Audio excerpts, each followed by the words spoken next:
Settle in, settle in, settle in. Get to your seats, ladies and gentlemen.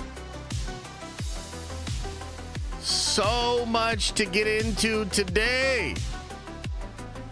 So much. And look, here's the thing. If you guys want to, we don't have to. Okay, I'm just gonna look. One like on this stream, just one, and we will shift into a full-on Warhammer lore stream. They've been asking about it in the Discord. Everybody wants to know, hey, what's up with this Warhammer thing, man? Hey, Warhammer seems pretty cool. And then, you know, ever since we had what the hell? Where are all the likes going? Hey, come back. Ever since we had the subathon, I think, and then we watched some Warhammer videos and whatnot, pretty much everybody was like, whoa, this shit is popping. Whoa. Friggin' whoa, Josh. Now I get it. Now I need more. I need more Warhammer in my life. Couch still there and it's never leaving? No, why would it leave? It's awesome right there. And also, like, maybe I'll put stuff on it. You know? Maybe I'll put, like, Warhammer on it. You know? Like, just lay my army out on the couch. That would be kind of nice. Yeah, the couch is nice, right? It's kind of chill. I actually do want to move. There's some stuff, like, way back there. You see, like, lightsabers and whatnot. And I want to move that shit and push the couch back just a little bit. But I think it's good. I think it's good. It's great there. But I also know you won't move it because of how hard it was to get in there. I mean, it wasn't actually that hard to get in there. It was like... At first, it was really hard, but then once the rage was flowing, it was fairly easy. Now, did I get into a cold sweat after bringing it in here and have to, like, calm down for a second? Maybe. But once the rage is flowing, y'all ever felt unbridled rage? Chat, you ever feel unbridled rage? It's pretty good. It's pretty, I mean, I don't like it all the time, but for certain things. Yeah. So I told this story before. I'll tell you guys what happened. So I was trying to get the couch in through this door here, which you cannot see, but it is actually two doors. And the one door is one of those weird doors where I don't know what the design philosophy is here. Johnny Harvey, welcome to the Nerd Vengers, baby. You are a Nerd Venger now. I don't know what the philosophy is. But have you ever been in a house where, like, it's like this big, and then certain doors, they just make them smaller? Like, they literally have, like, I'm looking at it right now. It's like part of the wall comes out and down, and it's like a Legend of Zelda puzzle or something. And for no reason, the door is even smaller than what the regular door should be. Do you know what I'm talking about? Andreas, what's up, brother? Appreciate you. That's what happens when you... I mean, dude, you're joking, but it's kind of not. It's not a joke. It is actually that old. But regardless. So I'm trying to, like, get this thing through there, right? I'm, like, you know, trying to pivot. I'm just like, doing all that shit. And I'm getting mad. And if you guys didn't know, you know, I actually do suffer from anger problems. I know that probably seems wild because I'm always so happy-go-lucky and definitely never freaking out at chat or raging. But I have anger problems, okay? And so I'm trying to get this couch in here, and I'm getting pissed, man. And I'm getting the kind of pissed that, like, I know I'm about to spiral, you know? So then, like, dude, I flipped. I got so fucking mad.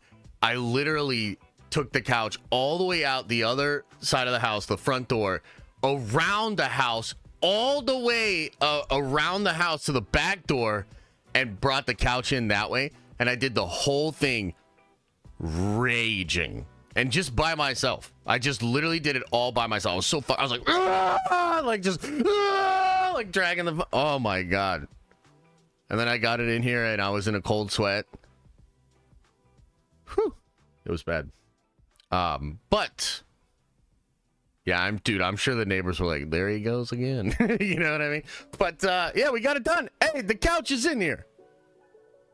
What was Liam doing? Lazy? I know, man. What a lazy bum. And then you know what he did yesterday? I mean, we talked a little bit about it on Discord, but let me explain why yesterday got thrown off a little bit for me. Also, Tommy Lee, appreciate the 10 spot. Hold up here, chat. Says, what's up, brother? I'm back to plague everyone with Warhammer Tack. Oh, plague everyone with Warhammer Talk. I just finished the first Eisenhorn book, and it just started the second one. Shit's amazing. I love this franchise now. Dude, that is awesome. I'm glad that you are liking that. And, so that series, like, I'll just a small little side tangent here about Warhammer, okay? So that series is really good. There was actually a series being developed, a live action series being developed for Eisenhorn, and this was actually before the Henry Cavill thing. So that show was in development before Cavill's thing. I don't know if it'll get absorbed or if it'll get dropped now. I don't really know what's going on with Henry Cavill and Warhammer and Amazon. I will tell you that I would bet 99% of the videos out there about that situation are literally bullshit. Like, they're not real.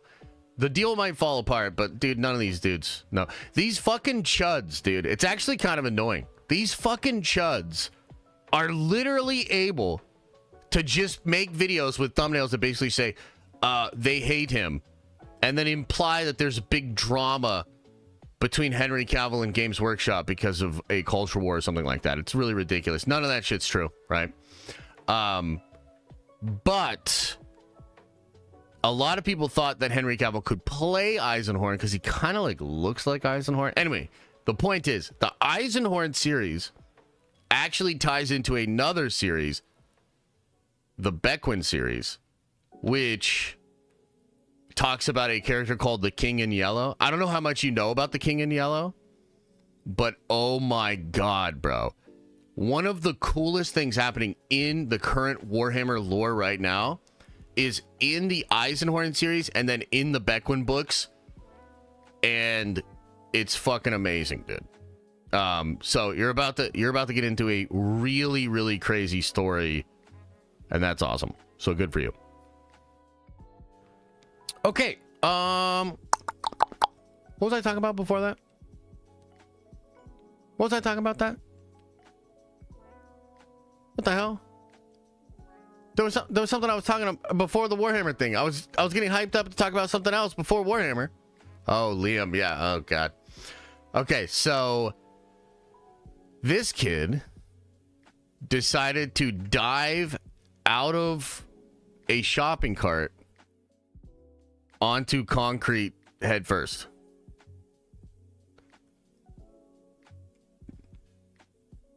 So that was fun. That was really cool. Yeah. You know how they say, you know, no diving in the shallow end of the pool? Well, somebody should have told him no diving into the parking lot head first. Holy shit. Can you believe it? Yeah.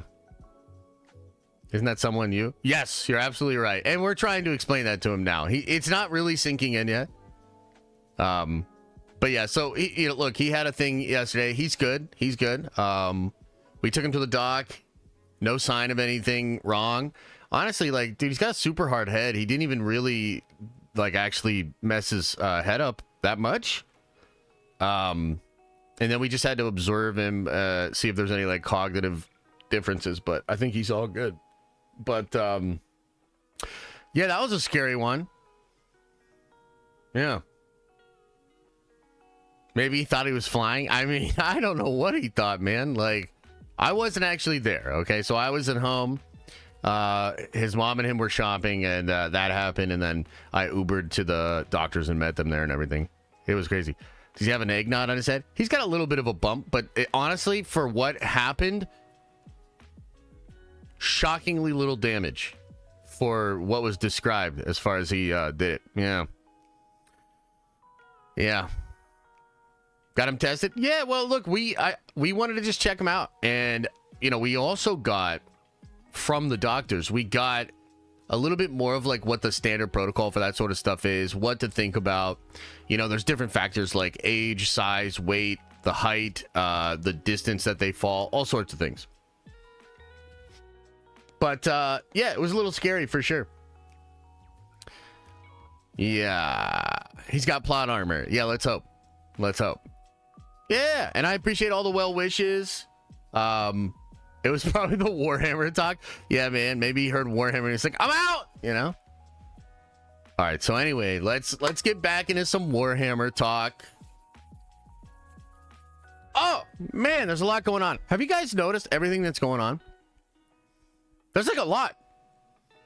Like, there's even more. I was like looking at everything yesterday. I was like taking notes down. I was like, oh man, we got a lot to talk about. There's even more. Like, it's nuts, dude. There's so much going on. There's Knull, and him being basically confirmed, the actor we now know, Andy Serkis, I think is awesome. I want to talk about that. But then you've got like even crazy stuff this morning. Like the scoopers are saying, like Cryptic HD is saying, Spider-Man 4 might literally be called King in Black. What? King in Black? Bro, what? And then other people saying maybe Andrew Garfield. They're teasing Andrew Garfield in Spider-Man 4? Andrew Garfield in Spider-Man 4. Bro, what? Like, that's fucking nuts, dude. I was like, this is going crazy. This is getting out of hand. So, that's crazy. We have another update about the Rockpocalypse.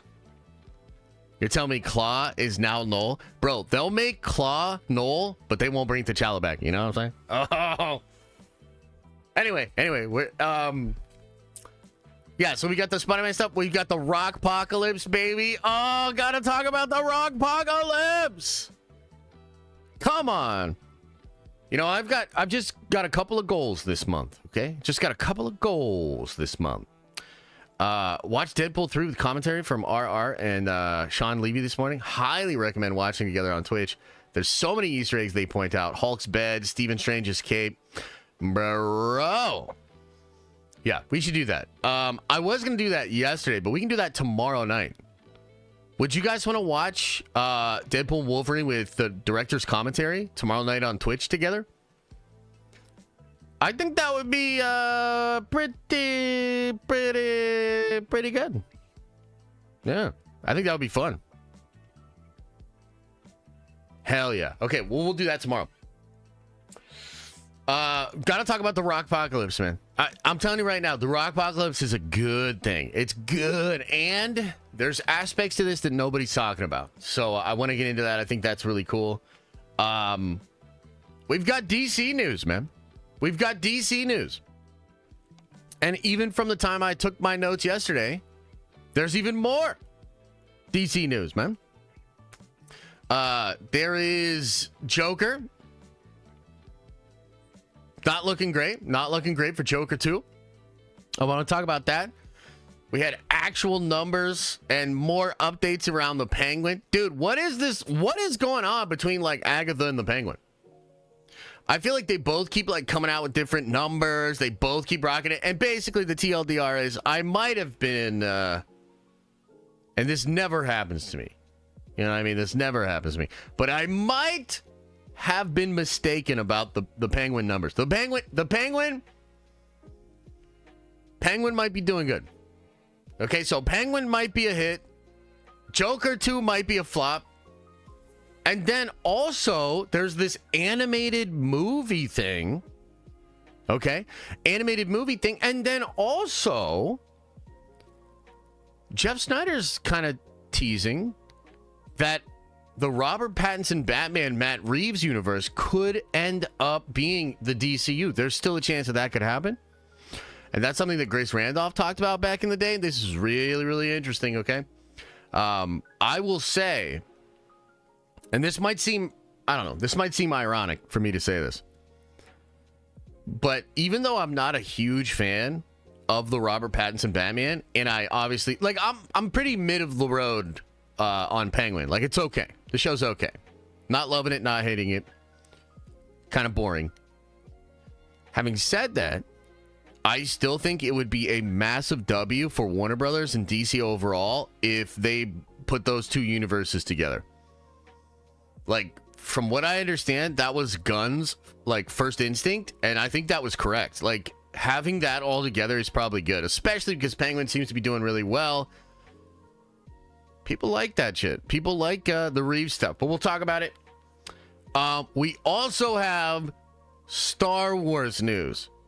Yo, somebody in chat, do me a favor. We're not going to cover this for a little bit here, but can somebody get me either some data, some charts, some Venn diagrams about Star Wars video game sales over the years?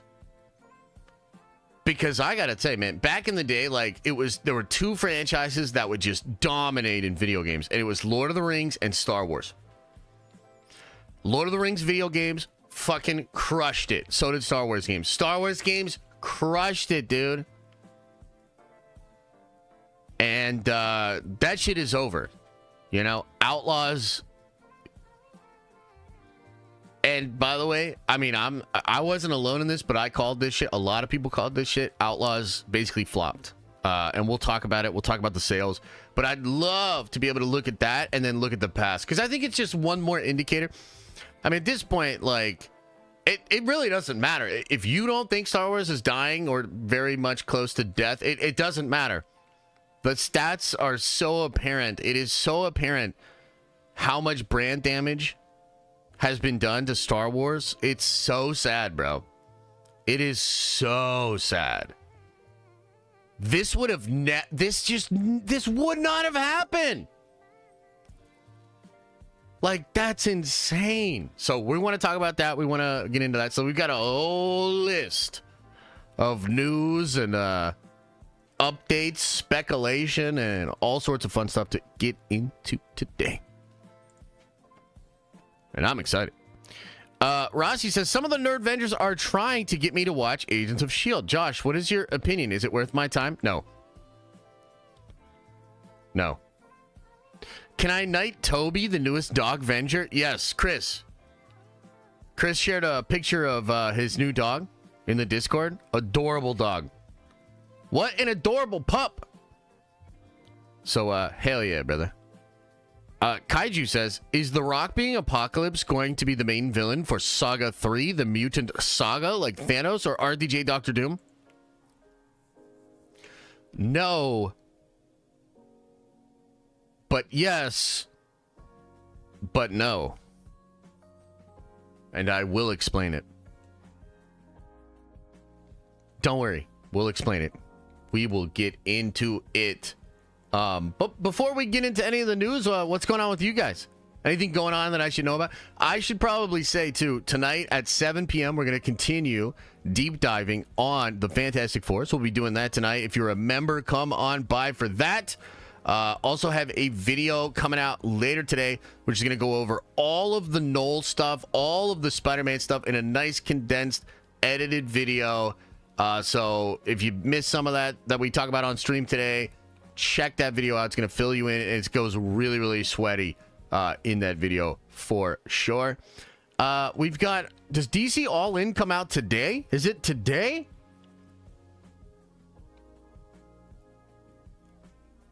Holy. That's good. That's a W for DC. Very cool. Very cool. I'm excited to see how that all turns out for sure.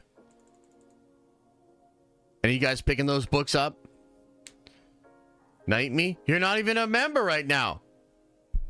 Why would I knight you?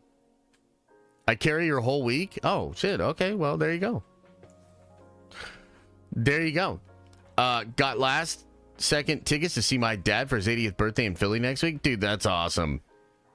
Is Legion any good? Legion is goated, man. Legion is maybe my favorite Marvel show ever made. It's real good.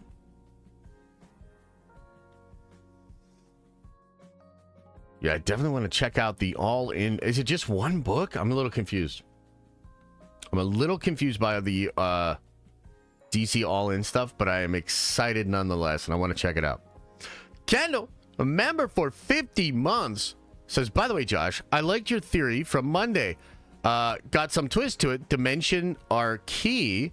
Also liked your Kane pitch, even though you ain't read mine. Haha, makes me want to write the first 10 pages of Doomsday. Oh, thanks, man. No, I will. Look, I will read your script. I was just, so yesterday I was, oh, is this stuff from the P.O. box?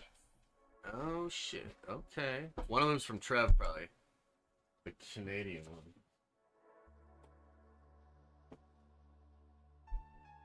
Oh, shit. Packages arrived.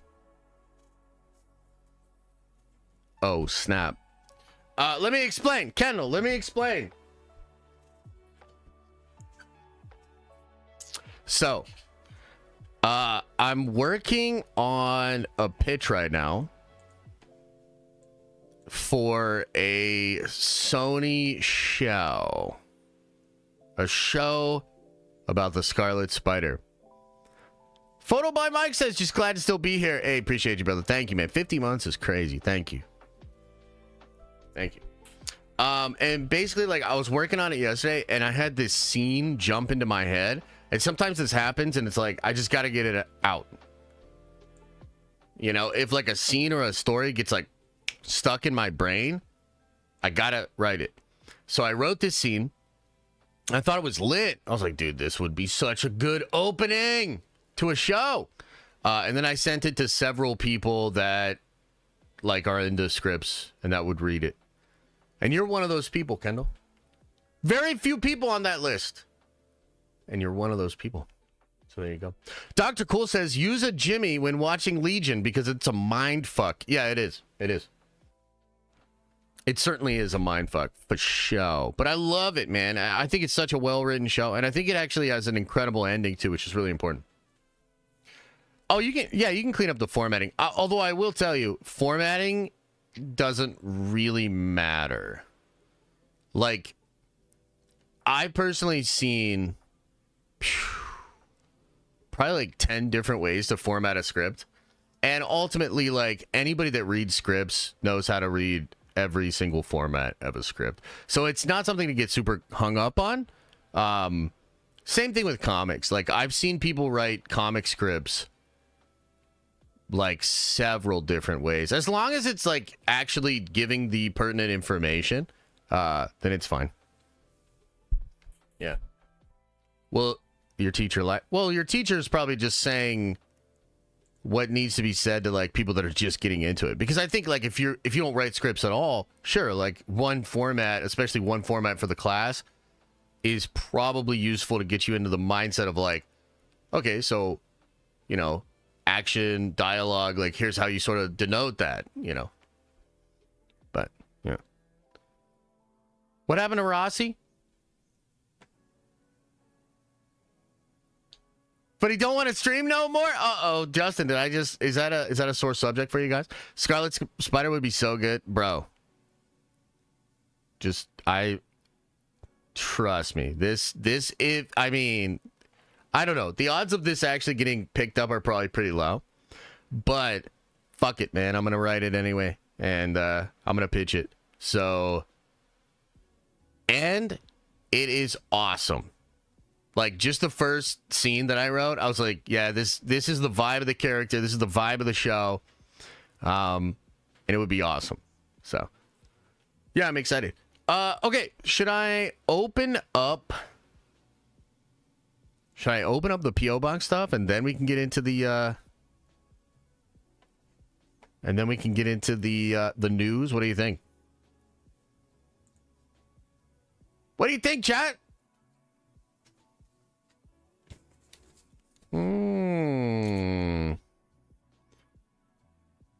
Okay. Uh-oh. What the hell? Okay. Quickly, because you got to go soon?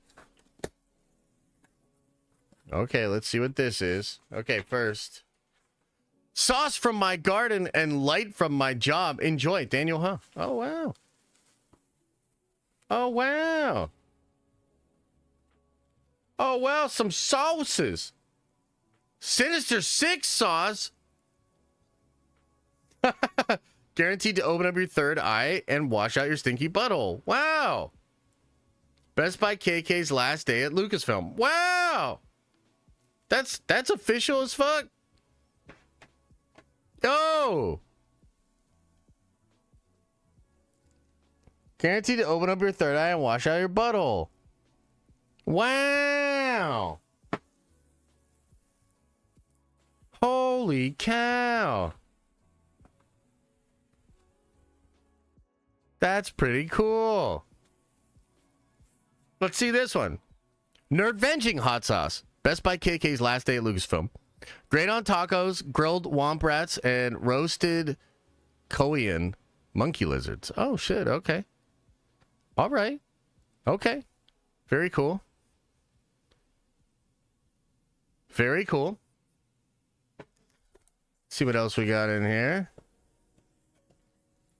A light. A mighty searching flashlight. Okay. That seems like a lot of light. Is this one of these lights that's like bright as the sun? Dang, okay. Well, dang, man, I appreciate it. Daniel! The Nerd Venging one tastes great. Okay, nice.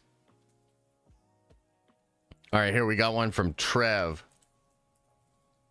It says Canada on it.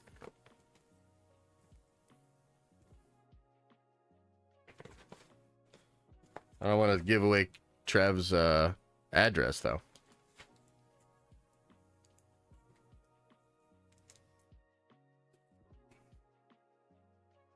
Do I need a box cutter? No, I'll be all right. Elisa has like a bunch of box cutters, though. Don't look! You're not allowed. They just let anything into our country these days. I know, bro. I know. What the hell? Ah! Have you ever tried Unbridled Rage? You ever try that? Whoa! Whoa!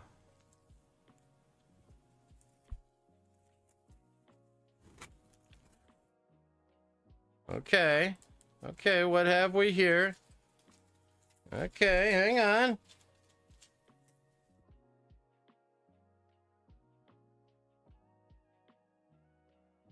Whoa! Holy shit! Look at this. Also, this tape is kind of intense. Some of it got on me. That packaging is so Canadian. Okay, so that's the Batman ash can. Absolute Batman. Very excited to check that out. Painter's tape? Okay. And check this out. Star Wars Revelations. Marvel Comics. #1. Oh, it's the Visions book. Wow, I'm dumb. I was looking at the wrong one. You guys knew what it was. Visions #1. That's cool, man. I do love the Ronin character, so that's fun. Thanks, bud. Trev loves getting these graded, too. Cool. Star Wars Visions #1. Very nice. Cool. Thanks, Trev. Thanks, Daniel. Appreciate you guys. All right. All right. Take it out. What?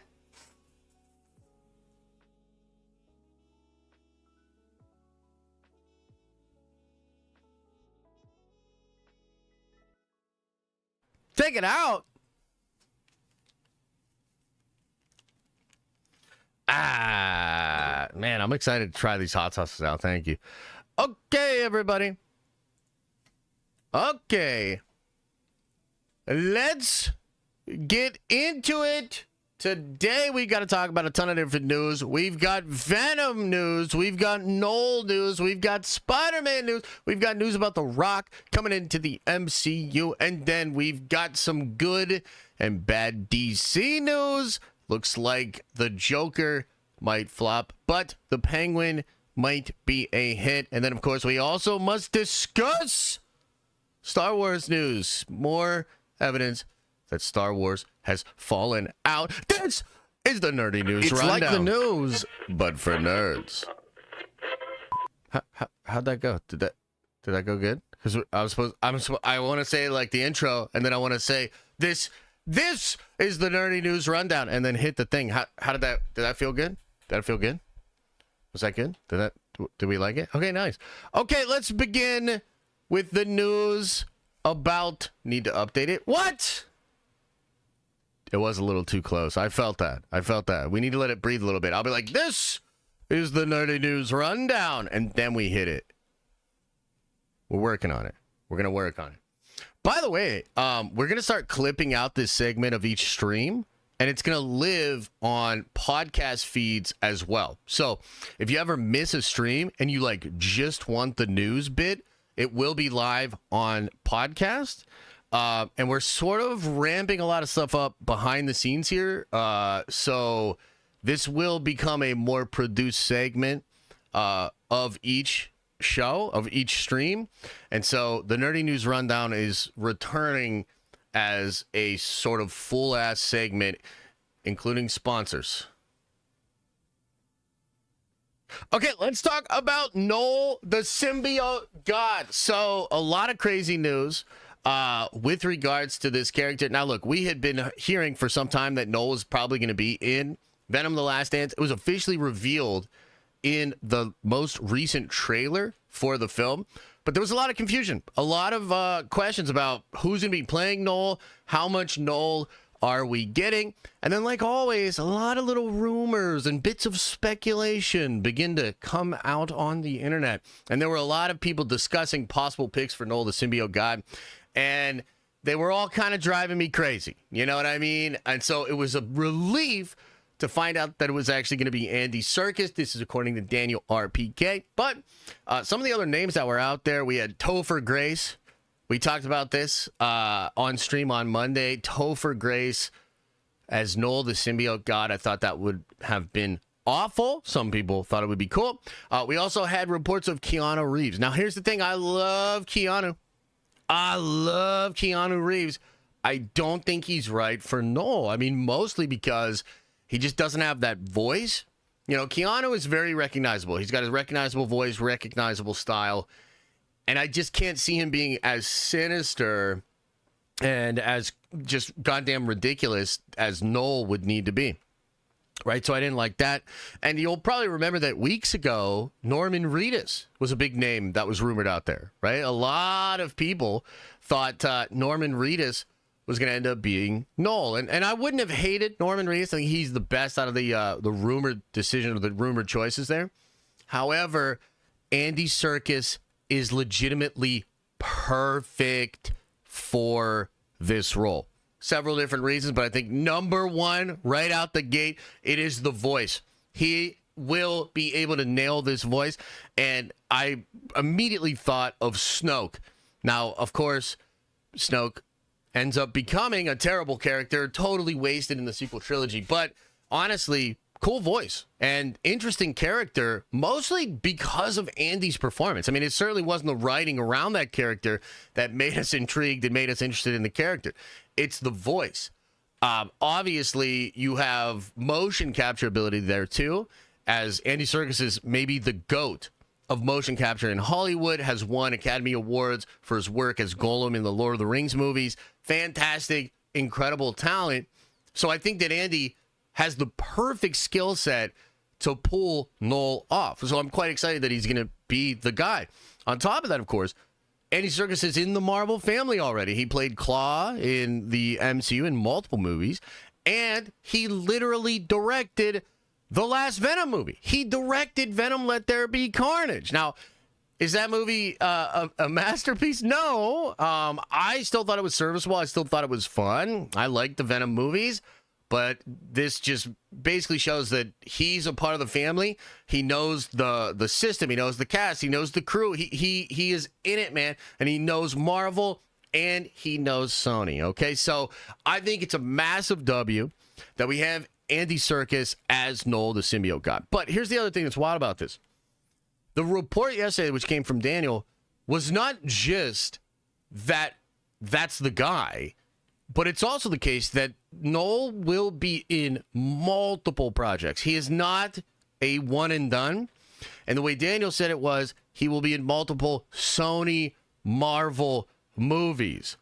Now that is where this whole thing begins to get really interesting, because there are massive rumors about Spider-Man 4. We've been talking about this, and it almost seems, and I'd love to know what you guys are thinking about this too, but it almost seems like an avalanche of shit is happening.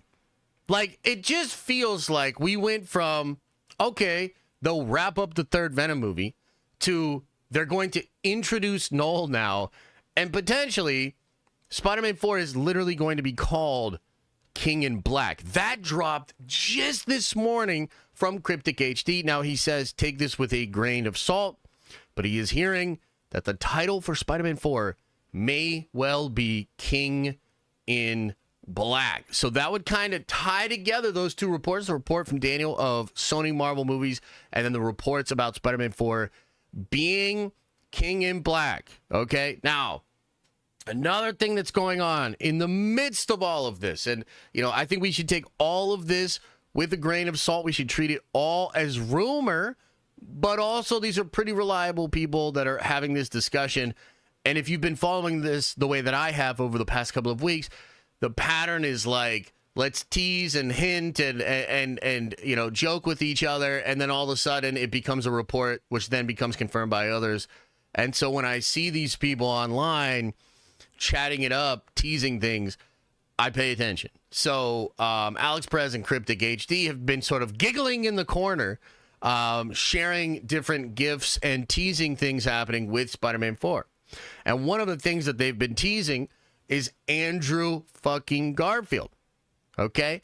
And I think it was Alex that shared the gif of where Andrew Garfield says in No Way Home that he wants to fight an alien. Do you guys remember that? Do you guys remember that? In that movie, they're talking about fighting an alien, and Toby's, of course, talking about how he fought the Venom symbiote, Topher fucking Grace. And then, of course, Tom Holland's talking about how he fought Thanos, the alien, and fought other aliens that came to Earth. And then Andrew Garfield's like, dude, I want to fight an alien. So then they're sharing that. And the other one says, like, oh, well, Knull counts as an alien. Oh, totally counts. Okay. And then out of nowhere, My Time to Shine is talking about how Andrew Garfield is coming back for at least 2 more projects. And that's on top of Andrew Garfield himself giving a comment to Esquire yesterday, talking about how he would love to come back to the role of Spider-Man. So, like, what the hell is happening, man? Because it's either a whole bunch of bullcrap that's all seemingly happening at the same time, or it's actually connected. And that behind the scenes, they're pulling this shit together. They're figuring this stuff out, and it's beginning to leak out in different ways, shapes, forms, and things, man. So I'm kind of losing my mind over here, okay? I'm kind of losing my mind because this is crazy, dude. This is crazy. King in Black. King in Black. Let's talk about this. King in Black is an absolutely epic Marvel comic story. It involves Eddie Brock and Knull. Knull comes to Earth. Knull wakes up. Knull's real pissed. Knull basically kicks everybody's asses on planet Earth. And it involves all the Avengers, a bunch of people working together to try to stop him. Sentry gets ripped apart and killed by Knull. It's nuts, dude. It's a crazy story. For this movie to potentially be called King in Black is insane. Consider, too, that there are a lot of rumors suggesting that the scene in the Venom trailer that shows Eddie Brock in a separate bar, same bartender, different bar than the one from Spider-Man No Way Home, and he's seemingly phase shifting again into another universe, and then there's a portion of the Venom symbiote that falls onto the bar, which Chiwetel Ejiofor collects. Well, a lot of people thought maybe that was a retcon of the scene from No Way Home, and it is not. The long-standing rumors about that scene and how it fits into the film is that that will be the end of the movie. And you will see Eddie Brock and the Venom symbiote leave their universe, potentially to go right back to the 616 universe. But then there's all these confusing rumors and aspects of Spider-Man 4 itself. Spider-Man 4 might be happening between Doomsday and Secret Wars. So Spider-Man 4 might not even take place in the 616 universe. So maybe what Venom is doing is just going out into the multiverse. And then he's somehow going to link up with Tom Holland Spider-Man, who will somehow then fight him and then team up with him and fight against Knull, the symbiote god. And maybe Andrew Garfield is involved as well.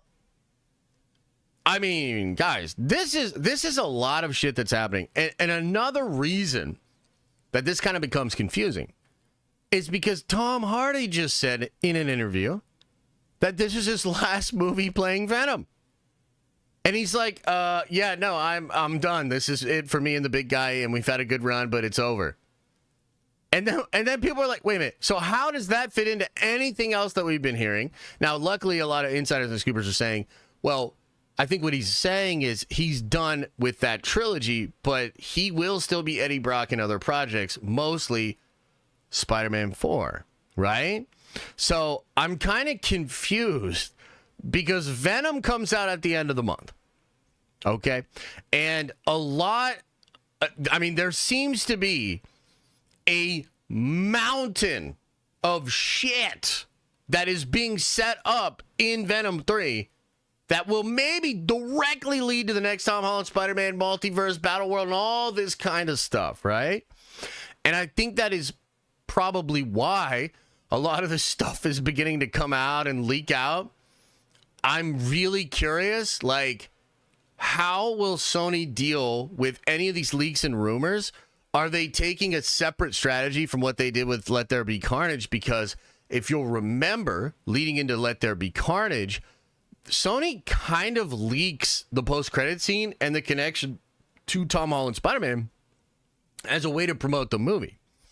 And if I were Sony and I had this big deal with Marvel now, and I knew all of this stuff was going to then connect into Spider-Man 4, I would want that information to be out there because that could build up hype for the movie.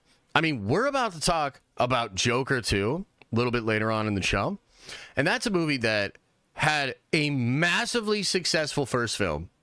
And it really does feel like the second movie is going to bomb because the audience is smart enough to realize what the Joker sequel is and to understand that it is unnecessary. It's not only unnecessary because it doesn't necessarily add anything to the mythos and the draw of the first film and the character, but it also goes nowhere. It doesn't tie into anything. It doesn't set anything up. And I personally think that is a part of why Joker 2 is going to flop. The audience is wised up. They know exactly what it is, and they know what it's not. And it's not some piece of some episodic adventure or some shared universe. It's not that. So the question then is, what will Sony do to make sure that Venom 3 does not get the Joker 2 treatment? Because if it really was Tom Hardy's last outing as Venom, and there wasn't any connection to Spider-Man 4, Tom Holland, Andrew Garfield, or the MCU, I think Venom 3 is a kind of skippable movie, frankly. I feel like there's effort being made to make sure that Venom 3 is not what Joker 2 is. Now, that takes me to a really interesting question, something that I want to ask you. Does any of this make you more excited to go see Venom? That is right now, I think, the most pertinent question. I think tickets were on sale yesterday. I don't know if there's been any like crazy announcements about that, but I'm pretty sure that those tickets are now on sale. And I would love to know, man, does this make you want to watch Venom 3? Because I will tell you this, and I'm seeing in chat kind of mixed answers, mixed responses, which is interesting. I'm probably an easy mark here, but dude, I'm way more fucking excited. Are you kidding me? Like, dude, I honestly care more about what they're setting up for the future than wrapping up Venom's trilogy. You know what I mean? And I kind of expect Venom 3 to be very similar to the other Venom movies. I don't really think it's going to be all of a sudden like way better or way different. You know, we're probably going to get a lot of the same flavor that we got in the first two movies. You either like that flavor or you don't. I do. But the additional sprinkles, like the additional little extras, the possible connection, like, dude, if I find out Tom Holland Spider-Man's in this fucking thing, even as a post-credit scene that like sets up Spider-Man 4 or something, hype. Dude, Andy Serkis doing the voice. And I need to hear the voice. I need to hear the fucking voice, dude. So, like, I am all of a sudden way more excited. Now, I have all kinds of confusion when it comes to this. Because part of me is like, okay, they're doing Knull, they're setting him up, and then they're going to have him be in Spider-Man 4. But then we know Tom Holland is in Secret Wars. So, essentially, they have to beat Knull or push him off to the side at the end of Spider-Man 4. And that doesn't feel great. That's a little confusing.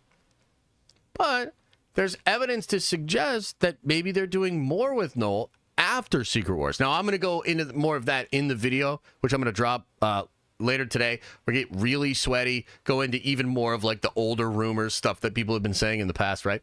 But for the sake of this segment here, I will just say I'm still confused as to like how this is going to work. It does feel like a late, almost ask pull kind of a situation to bring Knull in like this. But enough stuff is going right and enough stuff is interesting on the horizon that, like, I'm in. I'm in, dude. Like, no, I'm in for Knull. What were all those people saying? Enter Knull. Hell yeah, dude. Enter Knull. I'm so excited. Venom at the end of this month. Let's fucking go. I'm going to do the best I can to get my community super excited for Venom: The Last Dance. Let's go, chat. You know you're hyped up. And we'll see where it goes from there. But yeah, let me open it up to the chat. If you guys have any questions, comments about Venom and how hyped up are you now to go see this movie? I gotta go to the polls. I have to go to the polls on this. I want to poll chat, and I want to find out, where are you guys at with this? How excited are you now for Venom 3? Let's see. Very excited. Excited. Meh. And not excited. I want to know. Because, like, dude, this is crazy. Who is Knull? What? You really don't know? I've done many a video about it. I think Rob's been in here and explained it too. I think a lot of people know who Knull is, but Knull is the creator of the symbiotes. He's like a god level being. He is kind of like from the void or the darkness, and just incredibly powerful. I would say Knull is potentially more powerful than Thanos for sure. And Knull could be more powerful than like base level Doctor Doom even. I mean, I don't think he's going to be more powerful than God Emperor Doom, which is like a whole nother thing I'm super confused about. You know, there's a lot of questions as far as the next couple of years with all this multiversal stuff. But Knull's epic. And ultimately, even though there's a lot of questions and concern here, as a comic book fan, how can I not be excited about Knull the symbiote god? Like, legitimately. That's one of those things you put in there, and I am going to get excited. This is one of the coolest characters to be added to the Marvel mythos in like 50 years.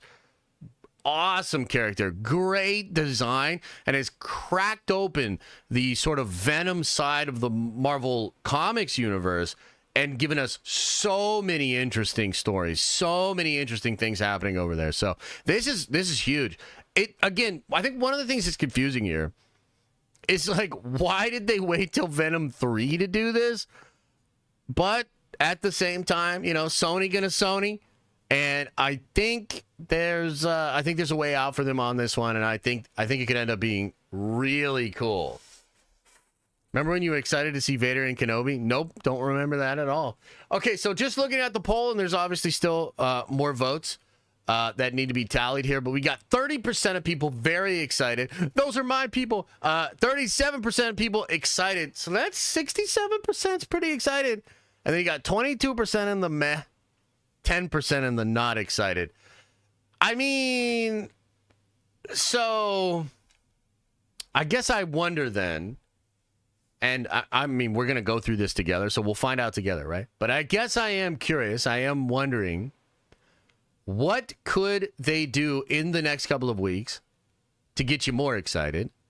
Will there be more news? Because, like, for me, like, I'm probably at like a 8 or 9 out of 10 for hype. But, like, if I find out for sure there's a actual Venom Tom Holland Spider-Man post-credit scene, that's going to shoot that up to like a 9 or 10. You know what I mean? I mean, there's all sorts of things that could happen that could still come out that would get me even more excited to go check it out. For now, it seems like they're doing, I mean, I don't know what they're doing with the marketing here. Have you guys seen how much sports marketing they're doing? I just saw a bit with like Dak Prescott and Eddie Brock like hanging out, and that's not doing anything for me. I think I saw like an NBA thing too. Wasn't he doing an NBA thing? He did a UFC thing. So, yeah, I don't know. I mean, maybe that's working. Maybe there's like a demo there that they're really wanting to get. Not really doing much for me. But then again, the Knull, I do think Sony, at the very least, has done some interesting things with this marketing. Having the first trailer kind of tease Knull and then confirm Knull later in the second one, that's pretty interesting. It definitely generated some buzz and some conversations about it. So, yeah, I don't know. We'll see. You know, we'll see if there's any other promotion, if there's anything else going on when it comes to Venom, The Last Dance, just a couple of weeks away. I can't wait for it. It's gonna be epic. What if it's what if it's better than Deadpool and Wolverine? You know, it is possible. I mean, I haven't really heard that. I don't necessarily expect that, but I mean, come on. You know, let's have an open mind here. Okay. Let's move on to another topic here that is sure to unite us all and make us all feel good and warm inside. I'm talking about the Rock Apocalypse, baby. So, just yesterday, Insider My Time to Shine Hello teased that Marvel Studios desperately wants Dwayne "The Rock" Johnson to play Apocalypse for the upcoming Mutant Saga. Okay, so multiple aspects of this story as well. Let's begin with the casting choice itself. Let me know in the chat. Do you like it? Do you not like it? Let me know, and I will let you know how I feel about it. So, I like it. I like it, man. I like Rock as the Rock Apocalypse, okay? And a couple of different things we got to say here. Now, if this was Black Adam Rock, I don't know that I would be as excited as I currently am. Let me explain to you what I mean. So, Black Adam Rock was Dwayne "The Rock" Johnson coming in and exercising supreme celebrity power to change the character of Black Adam to fit more closely with his brand. Okay? We all know that. By the way, I actually like Black Adam, dude. Like Black Adam's not, I think that movie's kind of fun, but that's not fucking Black Adam from the comics. Like, not at all, bro. Like, he smashes his own throne. He cares about all these people, you know, like, no, that's not Black Adam. Also, Rock just did a movie where he plays a UFC fighter, and he actually put prosthetics on, including a wig and a hairpiece. And he legitimately looks more like actual Black Adam from the comics with that hair in that movie than he did in his own film. But let's just say that didn't work out for The Rock. Okay? But I think Rock is shifting a lot of things. Yes, Mark Kerr, yes. So I think Rock is shifting a lot of things. I think he's changing a lot of things. You can kind of see this in the way he's talked about his brand, talked about, you know, politics being a part of his brand. And at the end of the day, like or hate The Rock, you have to understand that he's approaching things from a different angle. And I think he is more open to collaboration. And also, like, legitimately, you know, it feels like one of the things The Rock cares about the most, and I'm not saying he always gets this right, but I think one thing he cares about is listening to the fans. Okay, so he listens to the fans with Black Adam insofar as, you know, it's a testosterone-filled, fun, you know, adventure, and also he brings Henry Cavill back. But the fans kind of wanted, like, actual Black Adam, and maybe he should have fought Shazam and shit like that. So Rock gives the fans what they want, but also kind of doesn't. That's not the way that's going to work if he goes to Marvel. Okay? So I think it's interesting that The Rock is in a sort of different position than he was when he was doing Black Adam. I also think it's interesting that, like, basically DC gives Peter Safran and James Gunn the job that The Rock wanted. Rock didn't want to just be Black Adam, right? The hierarchy of the DC universe was about to change. Like, he wanted to reshape DC and be a producer that had control. Okay? So it's just interesting that I think Rock is in a different headspace than he was before. And so I think he would approach the role of Insaba Nur very differently than he would approach Black Adam. Okay. Now, from an actual acting and casting perspective, I think Rock could be incredible. Oh, yeah, dude, Rob. Totally. I just went into a whole diatribe about it. I got a video cooking. I'm very fucking excited, Rob. I'm excited. I'll call you after I get done with all this segment if you're still here.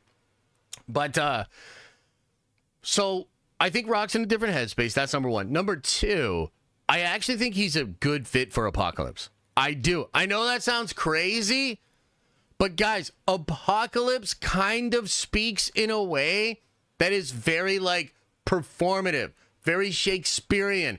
Apocalypse, like, isn't this, like, timid or reserved dude. Apocalypse is like, I'm Apocalypse and I'm here to fuck shit up. Like, he's, like, very theatrical, very, like, wrestling. Yes! And I think Apocalypse and Hollywood Rock, good fit, man. Good fit, okay? One other reason that I think this would be really good, and I'm just getting started cooking on this because, dude, I'm really actually excited about the Rock Apocalypse. Let's go! But another reason that I think this is a good fit is because of the physicality, and also we should probably admit as a fan base that Marvel is kind of becoming wrestling. Okay? So, like, for instance, the pop that certain people got in Deadpool and Wolverine, I mean, you have scenes built for the crowd.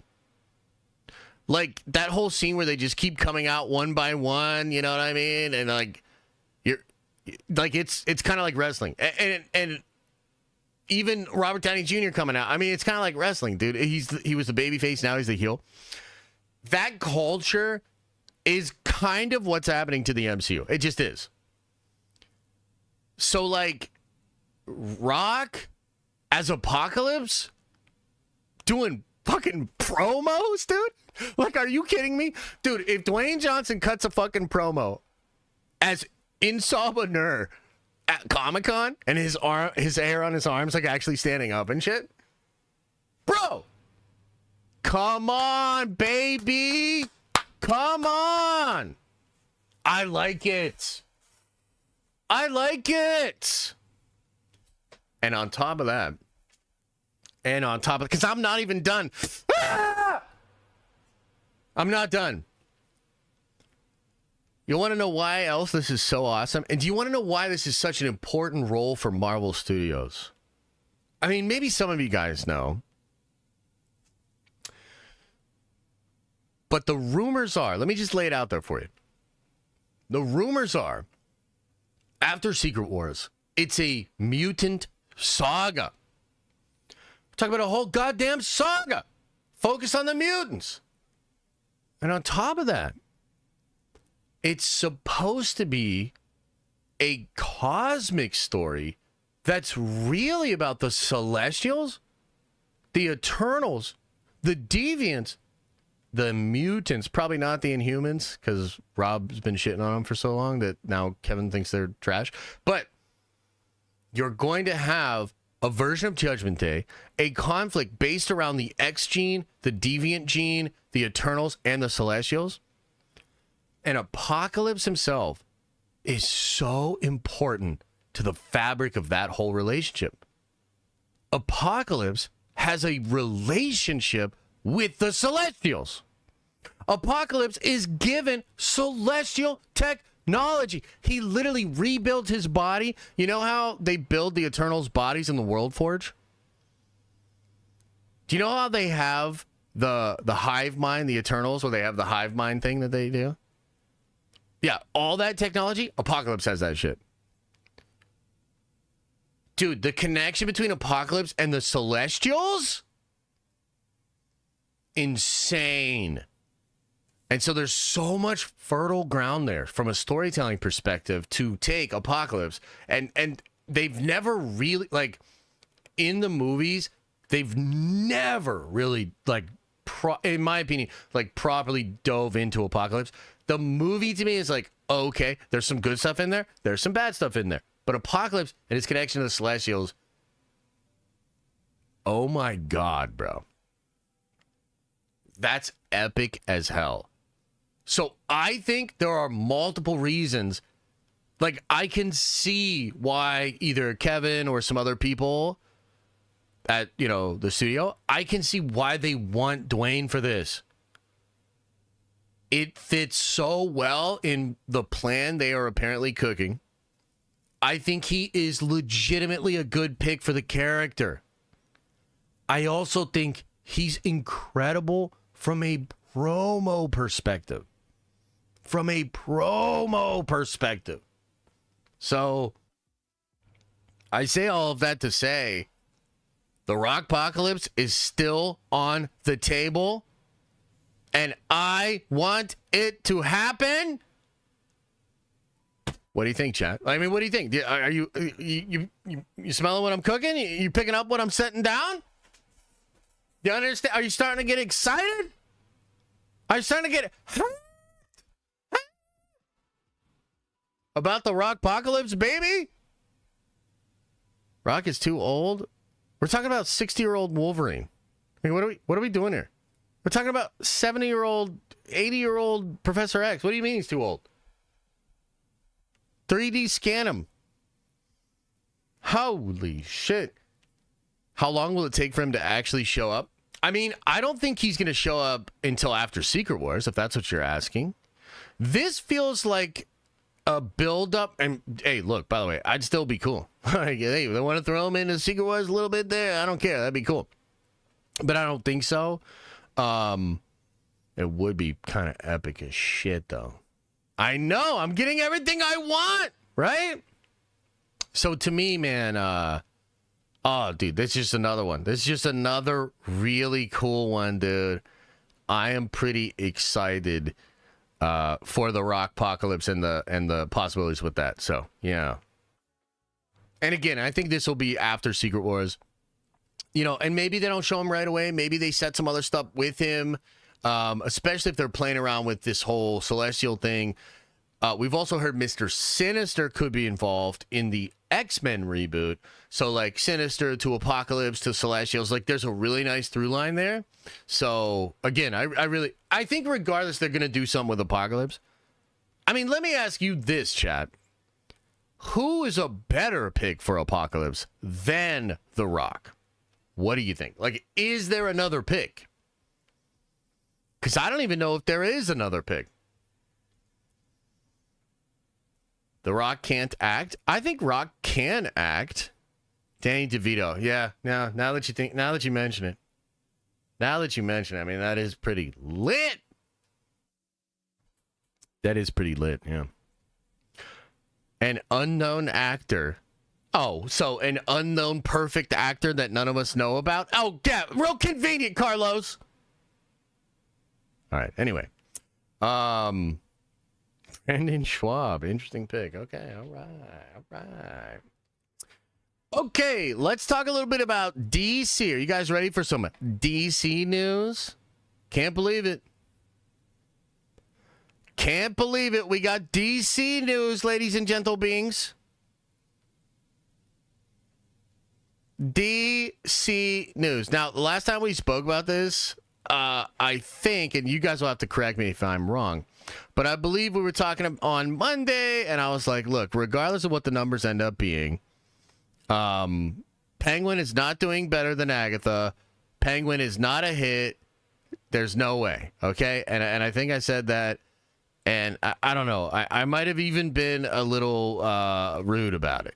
You know, I not usually what I do, but I might have even been what you might call a dick face about it. Well, I don't know. I might have been wrong. Check this out here. HBO has a new hit in their hands. The Batman spin-off series The Penguin's second episode has reached 1.6 million viewers across all platforms on Sunday alone in the U.S. alone. That's 17% more than the season's premiere of 1.4 on the first Sunday. Not only that, after 11 days, the season premiere has reached 10.4 million viewers in the U.S. alone.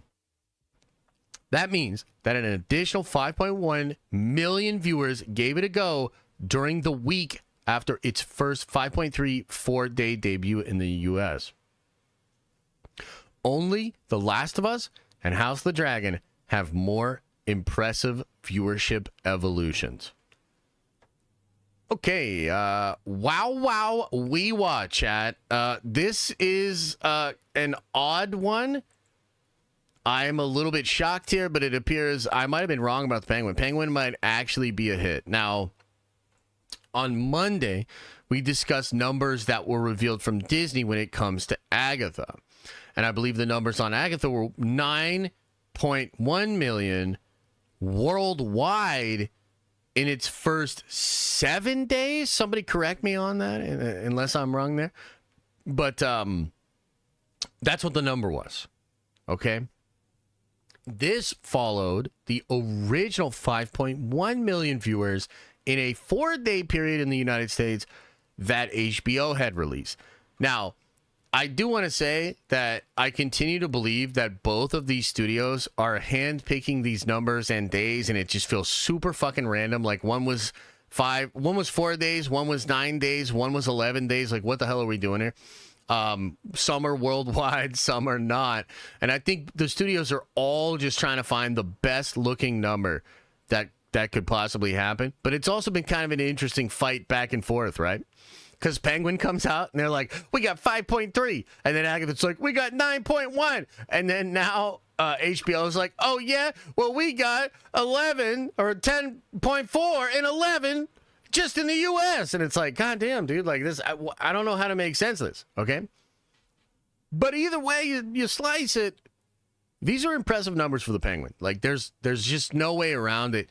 And if it did really hit 10.4 million in the first 11 days, and there was a 30% or 20, or rather a 17% increase for the second episode, that means the show's going in a different direction than what we usually see. I mean, we're used to shows, and frankly, a lot of Disney Plus shows that have a pretty big drop-off from the first couple episodes into the next. Like, one of these shows that happened was Acolyte. So, when you looked at the Acolyte data, and dude, it only took like 4 or 5 weeks to basically call that thing as a flop. I remember sharing the data, talking about the article that was written about it. A lot of people were like, I don't get it. How could you say this? The show's not over.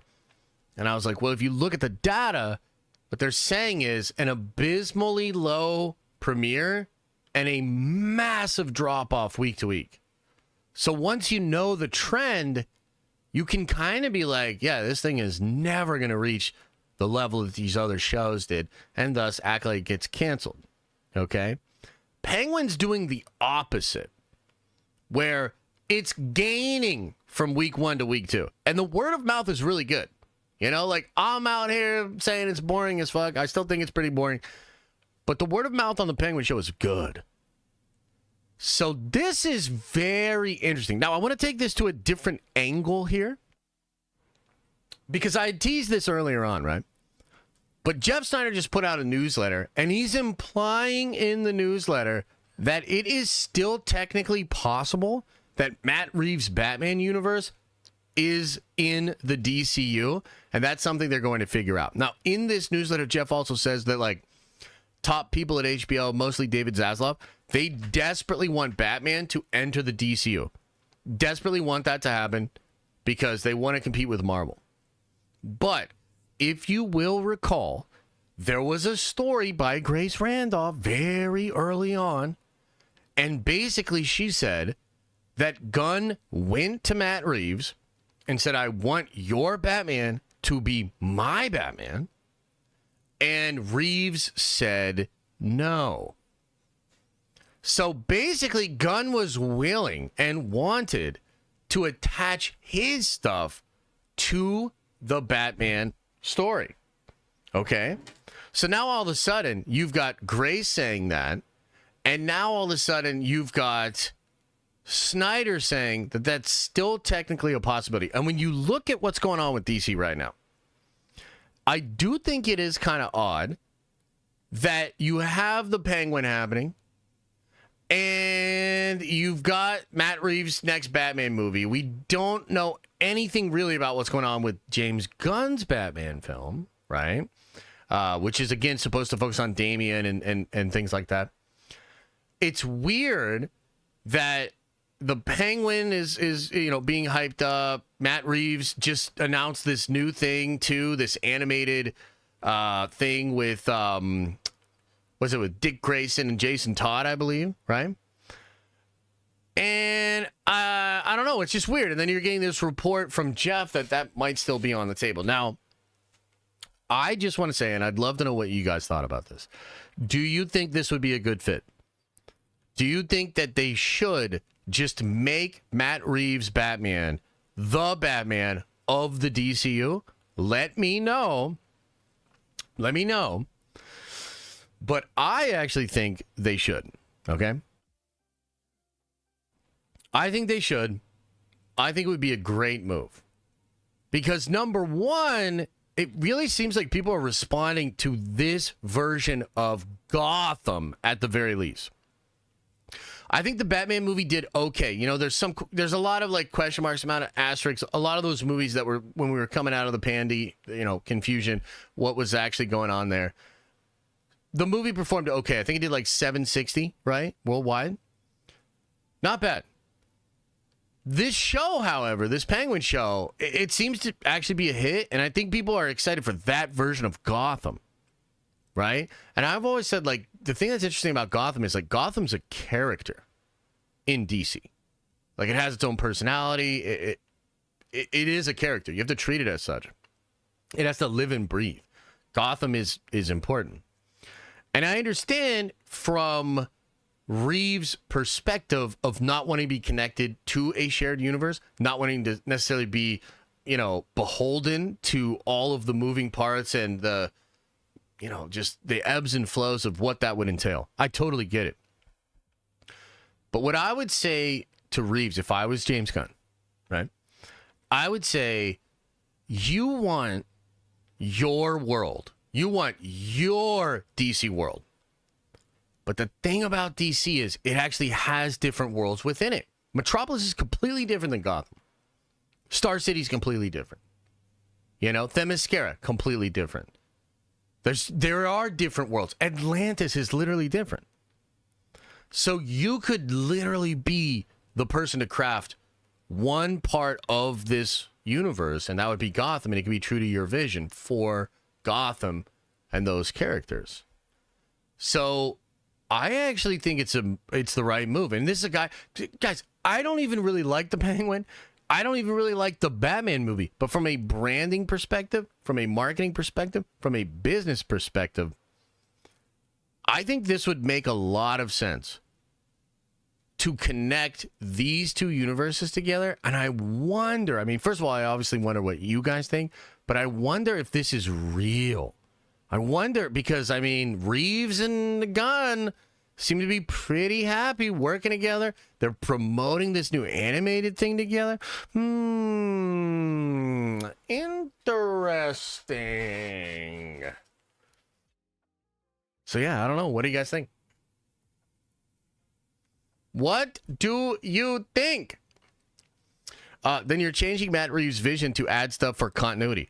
Yeah, of course. But, like, here's what I would say. Like, look, if I was Gunn, it would be like one or the other. I'm either canceling all your shit or you're going to come into my universe. Like, there is no in between. It's crazy that you would kill the Snyderverse and just allow Matt Reeves' universe to exist. And also allow the Joker universe to exist, right? Like, I don't get it. I think that's silly. But also, here's the other thing. If you're a creative in Hollywood, especially if you're making commercial art, bro, you don't get the full carte blanche. Are you kidding me? Matt Reeves is still beholden to Warner Brothers. Matt Reeves is still beholden to James Gunn. Like, it's not as though he has carte blanche to do whatever the fuck he wants. You're working within the studio system. There's a whole bunch of different considerations, opinions, and perspectives that influence and change the product that you are making. That's commercial art. So it's not like he's totally free of it, and then Gunn's going to burden him with all of this shit if they were to connect it. No, it's just maybe more intense for sure. Maybe more restricting for sure. But it's not like going from 0 to 100. I think it's the move, man. I think it's the moves. It being disconnected already makes money, though. Well, I mean, it made money. Penguin is seemingly making money. Sure. But what I'm talking about, what I'm considering, is the money that's left on the table. Let me ask you a question. I want to ask you, Agent Million, specifically. Do you think having Knull in Spider-Man 4 and potentially having Tom Holland show up in Venom 3, do you think that will make the Venom movie more money? You don't even have to answer, because the answer is yes. Well, if you understand that and you understand the logic of it, then you can understand how, by not connecting these things, Gunn and Matt Reeves are potentially leaving money on the table. Like, that's just the reality of it, man. That shit works. $30 billion of evidence that it works. And that's just Marvel. Like, come on, man. Come on. CY98 says, don't see it working out like that. Also, what's up with that tweet you made about how you hope Snyder fans don't stop? Don't stop what? Wait, what? Who? CY98? What, you're just dropping $20 in here to totally change the subject? God damn it. Am I on trial here? Do I have to answer this? Wait, what do you think, John? Should I answer this? I hope the Snyder fans never stop freaking out on the internet, saying that Snyder's the best, comparing everything new that comes out to DC for against Snyder. I want the Snyder fans to never go away and never stop. So there's your answer. Yeah. It's just Snyder bots will keep those bot farms going. Keep them going. They can freak out all they want. They don't matter, LOL. They don't show up to the theaters and support the shit they complain about. And yet, I still hope they never stop, bro. Don't ever stop, Snyder boys. Let them know. Day in and day out. Let them know. I missed your super chat. My bad. We'll go over all the super chats in a second. I just want to get through some of these other bids here. Okay. Anyway, look, I'm glad we're all in agreement that the Penguin's a hit and that the Batverse from Reeves should combine with the James Gunn DCU. I'm glad that we're all on the same page. It feels good to be on the same page when it comes to DC. Okay. Next topic. Let's talk about Joker 2. Joker 2. Oh, dude, Rob, you really haven't missed anything. I mean, oh, God. Okay. Let's talk about Joker 2 here, okay? Wait, I need to find the thing. Hang on. I need to find It's like the news, but for nerds. All right, we got to fix that. You can't be having that. Let me find the thing here. Where's it at? Oh, shit. Okay. Yeah. And also, there's this other thing I could show you that's kind of sad, too. Because I can't believe Big Sean is friends with James Gunn. But anyway. Okay. Check this out. Tracking has changed on the Joker movie. And unfortunately, it's for the worse. It's fading behind the previous camps of The Flash and Indiana Jones 5. And not much better than the awful pre-sales of the Marvels. Looking like a 50 million opening. Hope it doesn't slip further. Holy shit. And the story on Joker, man. The story on Joker is kind of sad, but it's really telling of like where modern audiences are at. Because modern audiences are so smart, they could smell the bullshit a mile away, brother. They could smell the bullshit a mile away. This movie didn't need to exist. It's a fucking musical, but apparently they cut out most of Lady Gaga's stuff. So even people that were excited to see Lady Gaga, like I saw some of these like total dweeb people online that were like standing the movie before knowing shit about it just because Lady Gaga was in it and she looked cool and they want to dress up like her for Halloween. Total dweeb mentality. And I saw even those people turn on this movie because they heard they cut out all of Lady Gaga's shit anyway. The movie is pissing everybody off through the spoilers about it. It seems absolutely goddamn ridiculous. Its Rotten Tomatoes score is lower than the first one. It's a total fucking disaster.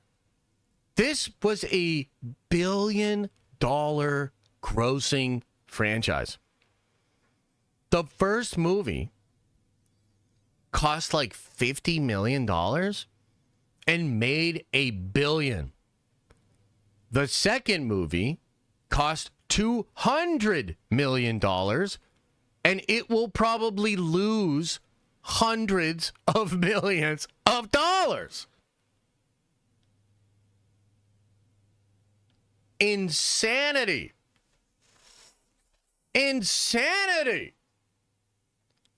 And it's just, dude, it is just crazy to watch something like this happen. And this is a movie, I mean, we kind of called it. We called it a long time ago. We knew exactly what this movie was.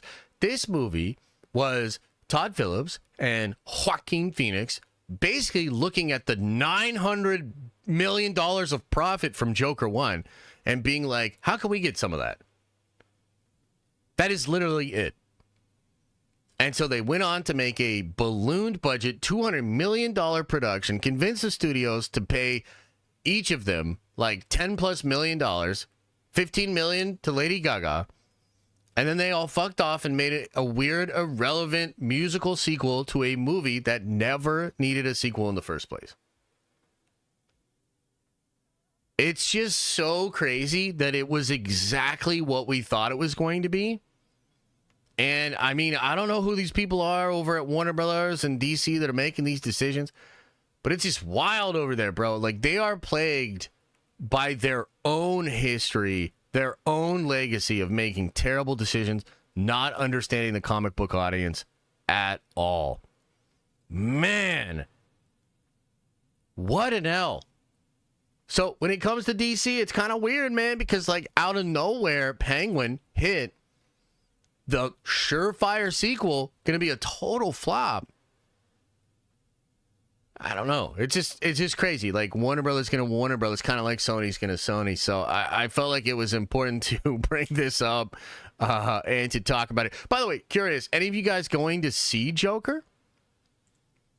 Any of you guys going to go see it this weekend? Or did it already come out? I'm not even sure.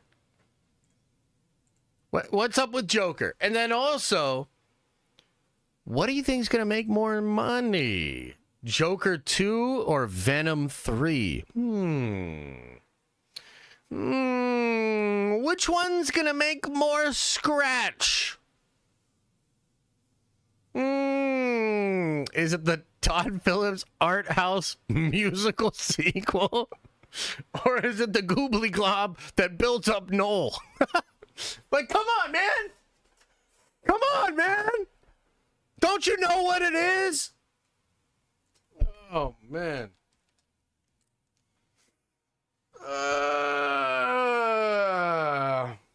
I can't believe it. I can't believe it. Okay, I guess we could briefly talk about this animated announcement thing that they talked about yesterday. Any of you guys excited about this? So, it's actually kind of interesting. Yeah, that's exactly what we're talking about right now. So, Tommy Lee says, appreciate the 10. Says, are you going to talk about the Dick Grayson, Jason Todd animated movie in the DCU? Who's your favorite Robin? Why is this the best decision by Gunn? I'm going to go over the chats. Don't worry. We're just doing a news segment here. We're doing a whole thing, and then we're going to go into the chats. It's just that Tommy Lee had chatted about exactly what I'm about to talk about. Everybody relax. Okay, so this got announced yesterday, and honestly, it's kind of interesting. Like, this is an interesting project. Very cool.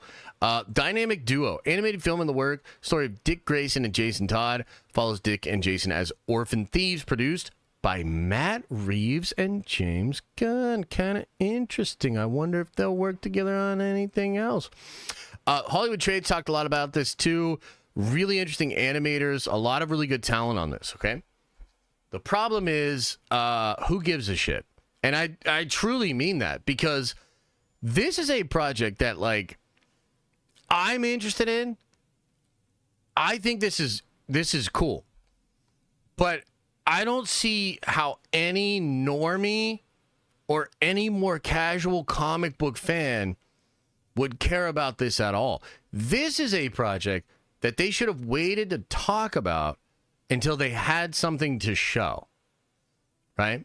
So, do you guys remember the very first trailer for Into the Spider-Verse? Do you remember? Very first trailer. With Miles, the train goes by when he's on the subway and shit, and then like it ends up being like one of the coolest little teaser trailers you've ever seen, right? This announcement is not going to do anything for anybody. Maybe some gun dick riders will, try to say this is great and try to cope that this is a good announcement. It's a terrible fucking announcement. It's going to be a fart in the wind. Nobody cares. So I'll give credit because it's actually a really interesting project, which I think could still be successful. But I just have to say again, what are we doing here? What are we doing here, my brother? We got Creature Commandos, the first entry in, some whack-ass ripoff of the Suicide Squad animated project. Like, what are we doing here? What are we doing talking about the dynamic duo animated film, and we don't have a single shot, a frame, concept art, nothing. We're going to build hype off of the fact of that what? Like it doesn't make any sense.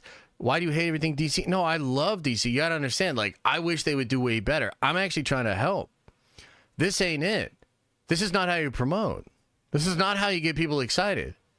So I'll say this. You should be excited. You should be excited. This is a cool project. Really interesting, talented people working on this. Interesting characters. And I like the fact that Reeves and Gunn are working together. But this is another example of being bad at running a studio.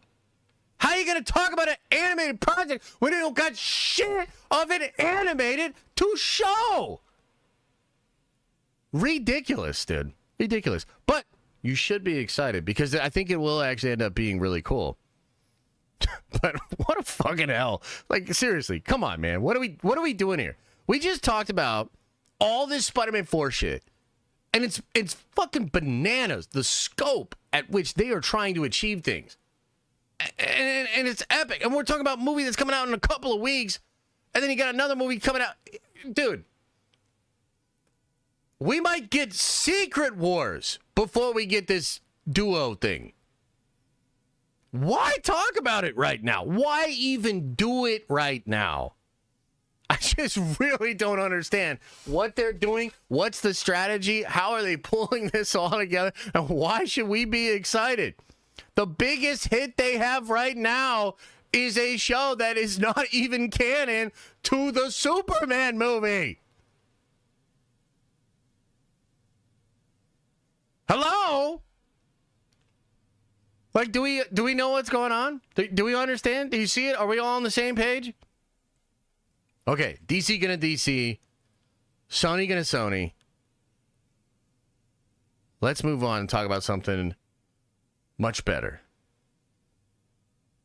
Star Wars. All right, let me get this pulled up. And by the way, did anybody find me the stats or the data about the Star Wars video game sales from the past? Anybody got any charts or anything? Let me look it up. Let me see if I can find something. Star Wars video games sales. List of the best-selling video games.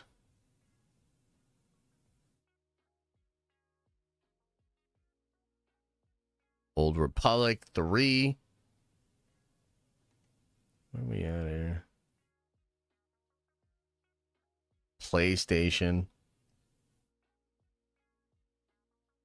PlayStation 2, PlayStation 3. Okay.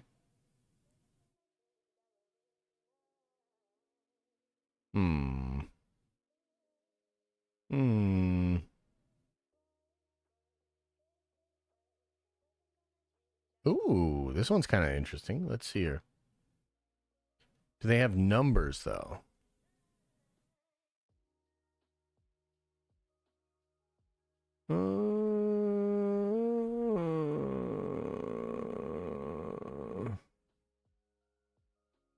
Using January 1995. So you got number 1, Star Wars Battlefront from 2015.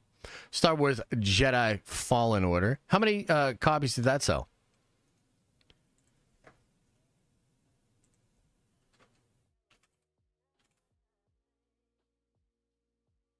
How many copies? 10 million? Okay. All right. Star Wars Battlefront 2 in 2017. Lego Star Wars The Skywalker Saga. Lego Star Wars The Complete Saga. I bet that did pretty well. Force Unleashed. How many did that sell? Let's look at that. Star Wars The Force Unleashed. So how many copies? 7 million. Okay. Okay. So that's kind of interesting. So I have this pulled up here, and I'll let you guys look at this because it's kind of interesting. Check this out. This is from earlier this year. This is a list of the best-selling Star Wars games of all time. Okay, so you got Battlefront in 2015 sold 10. Down here at number 6, you have 7 million. So we're talking about like, 10 million, maybe like 9, 8, whatever, and then 7. I bet these are all pretty close here. What did Survivor? Let's see what Jedi Survivor did. Let me pull this over here. Sold how many copies?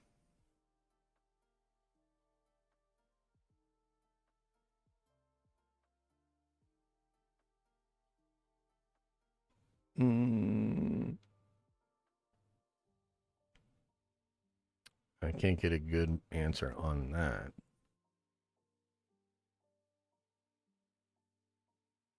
Some of the number one biggest game launch of the year. Game opportunity 35% lower than its predecessor. Ooh, okay, that's tough. Interesting. Okay. So yeah, I don't have the full data for everything pulled up here, but we got to talk about this. According to Bespin, who I think is probably quoting somebody else here, but we'll see. Star Wars Outlaws has reportedly only sold 1 million copies since launch. So that's like 10% of the most high-selling game, Battlefront. Now, that's over time, so it's doubtful that Battlefront sold 10 million in its first month, but I'm going to say probably way more than 1 million. Okay, here we go. Check this out. It's not very often that Star Wars fans are treated to a video game these days. We're lucky if there's a new release once a year or once every 2 years. 2024 saw the release of the first non-EA Star Wars game in over a decade in the form of Star Wars Outlaws from publisher Ubisoft. Ubisoft. What could go wrong? Outlaws got its wide release on August 30th. Those were pre-ordered, more premium version of the game got the title a few days early. Wasn't that like $120 or something like that? The response and the excitement around the launch was fairly muted, with Little getting the score of 76 of 100 on PS5 and PC, along with a 75 out of 100 on Xbox via Metacritic. The initial launch suffered a handful of noteworthy bugs, with the most headline-inducing being that some of those who purchased the aforementioned premium versions of Outlaws for early access on PS5 had a game-breaking bug that required players to start the story from scratch. Wow, that sucks. Despite the hiccups, Outlaws did manage to get pretty positive reviews from critics. Outlaws is the first Star Wars project to follow the Disney Plus Star Wars series, The Acolyte, which divided fans, had a mixed response from critics, and failed to garner enough views to enter the Nielsen Top 10 streaming originals chart for multiple weeks. Up until that point, no live-action Star Wars series had failed to enter the chart whilst airing. That's true. So it was unfortunate for Outlaws that it had to follow what's likely to be the most disappointing Star Wars series release, and probably one of the most disappointing Star Wars releases overall under the Disney era in terms of performance. That's facts. That is facts. And I can also hear the like 500 people on Twitter that really liked Acolyte seething. Last month, Reuters shared a report that Star Wars Outlaw, after its first week, had struggled to reach projections.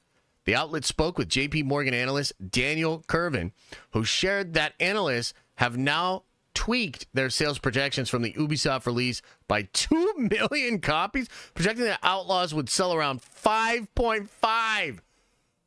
Oh my God. Now that's by the end of March of 2025, the end of the fiscal year. But still, wow.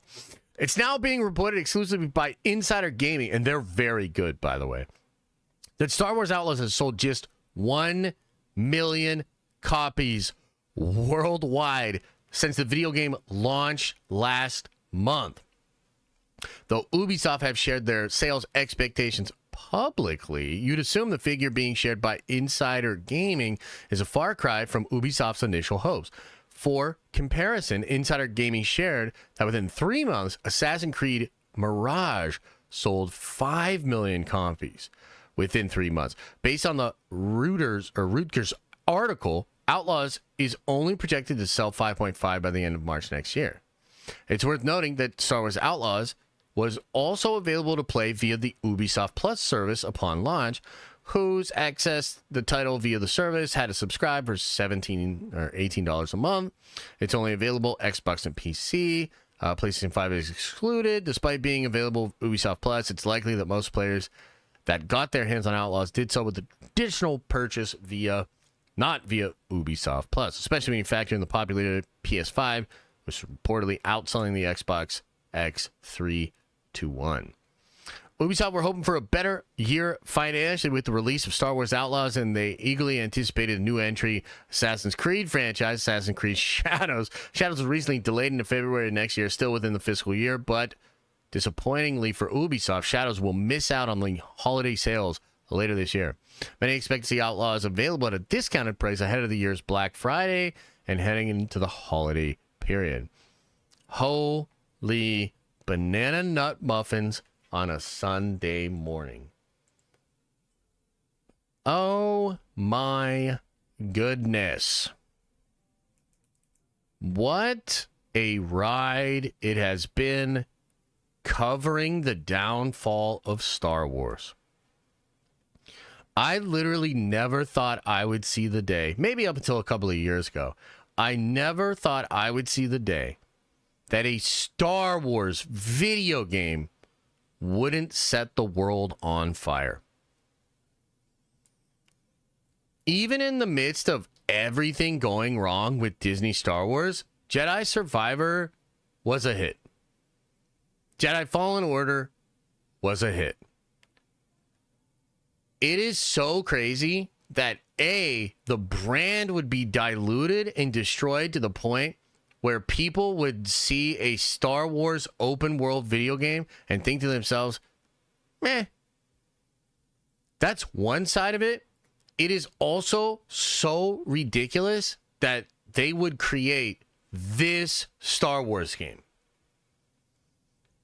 From the things that I know about this game, it seems so fucking weird. Like you're a pirate and a rascal. You're this rebel, but you can only steal from the cops. You can't actually go be a degenerate pirate scoundrel. Like, what? And it just seems super bland and super, like, boring. Like, what is this game? Like, it just, I don't know, man. It didn't intrigue me at all. I thought Ubisoft being involved was actually, like, a detriment to the game, not a plus. I think the game just looks boring and sort of safe. It actually kind of feels exactly like a lot of the Disney Star Wars stuff. It's like this pale comparison to Star Wars that's also supposed to be like the utmost Disney shit you've ever seen in your life. Like super safe. I don't know. This is just another sign, man. I think the damage with Star Wars is like, whatever you think the damage with Star Wars is, it's probably double that. I mean, Star Wars might be so damaged that it doesn't matter who takes over. You know what I mean? Like, it might literally not matter who takes over. And I am so over Star Wars, what Star Wars is doing. I mean, am I excited for Mandalorian and Grogu? I mean, I guess. And I'll probably get more excited as we get closer to it. But man, I got like zero desire to engage with the Star Wars IP. And that's crazy. I mean, I'm at the bottom of the funnel. We talked about this before. You guys remember the sort of funnel, right? The marketing funnel. I'm dead ass like the most hardcore. Like I used to spend so much money on Star Wars each year. And like, I don't know, to see where I am at as a fan towards the franchise is like crazy, dude. So, I mean, I don't know, just another example. I mean, I don't know how many more you need. Closing the Star Wars hotel in less than a year. This game bombing. Acolyte getting canceled, diminishing returns on Mandalorian, your hit show. I mean, what else is there to even go wrong over there? You know, like what else could even happen? And you know, the reason I wanted to save Star Wars for last today was because, look, I know Marvel's got their problems. I know Sony's got their problems.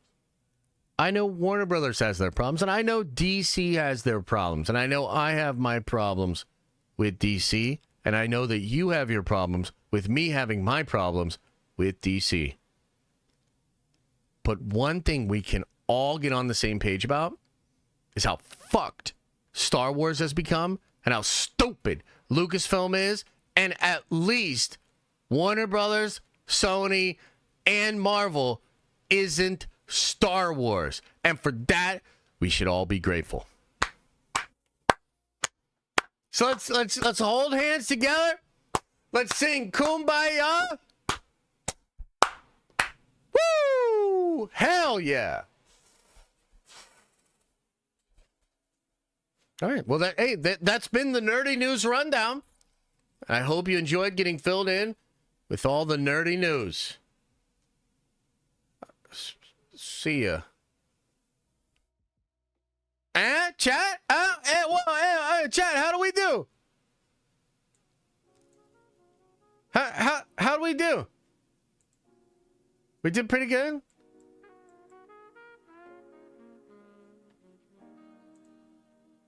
We'll work on it. We'll work on it. End with the clip? What clip? Call Rob? Let me catch up on the chats. And then we'll see if Rob's still in here. Mando movie trilogy rumors will hype if first Mando and Grogu. Possible, yeah, possible. Oh, the clip at the end. Gotta catch a flight. Why do we need to call Rob? No Rob call. I love calling Rob. Thank you. Disney Plus just gained 20,000 subscribers just now. Damn. Damn. That would be an instant buy for me. Why socks? Why not socks? That's what I always say. Even Rob left when he started talking about Star Wars. Yeah. Yeah. All right, let me catch up on some of these chats, see what you guys are saying. And we'll see what else we want to do. All right, let me just see if I missed anything here. Let's see here. Nuck and Futt says 39 motherfucking months. Let's go. You think Spider-Man could join Doom for Secret Wars and the other Spider-Men have to fight him? Much love, dude. That would be sick. I don't think so, but there's a lot of confusion about how that's all going to go down. So maybe that'll be fun. Mr. Robert Downey Jr.'s Dr. Doom, sir. I can't wait. Spenny says, just made a TikTok about how Spider-Man 4 will fit in between the Avengers movies with Knull. Super fun theory. I dropped it in the Discord. Okay, I'll check it out. I don't think I have TikTok, though. I'm pretty sure I banned TikTok from my country. Yo, real talk, though. What's going on with that TikTok ban, man? Are all those kids going to be homeless soon or what?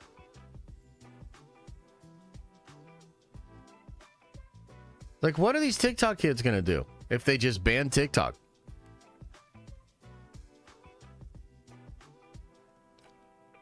Because I think it's supposed to be shut down in January, right? TikTok. It's not happening? What? I haven't heard that. Did they figure it out? They'll just do YouTube? Yeah, maybe. It's not happening? According to who? Who said that? I think it is happening.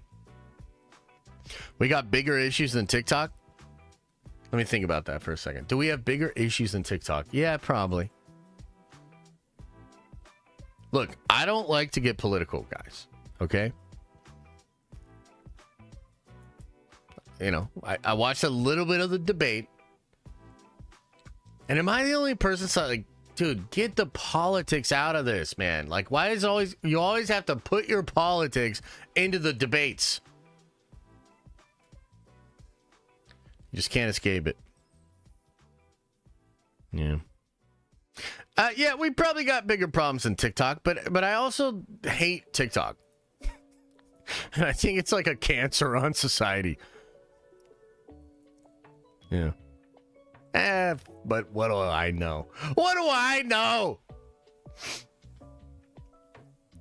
Yeah. It's a political debate, dude? Oh, fuck. I guess you're right. Yeah. Shit. Okay.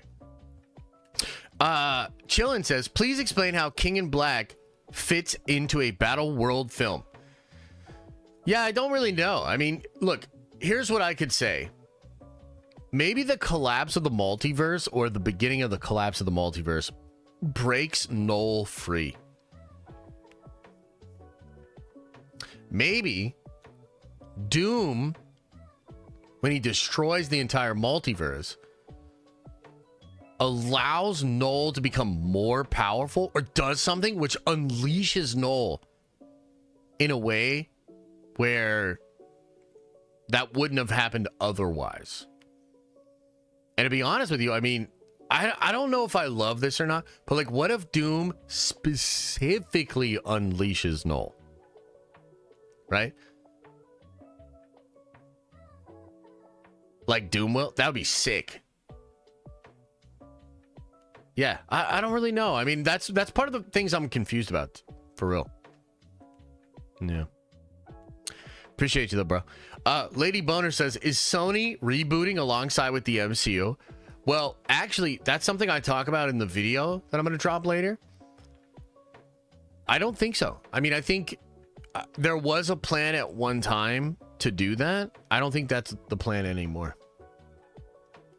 Which makes me think that Knull will persist past Secret Wars, which is another thing that I'm like, how will that work? Exactly. Yeah. Cool Bear says, buying my tickets for Venom first showing right now. Should I do regular or 4D? And can you give me a complete rundown on how you think Venom, Spider-Man 4, etc. will play out? Yeah. No, I don't think it's a hard reboot either. I think it's a soft reboot. But check this out. This is what I think is going to happen.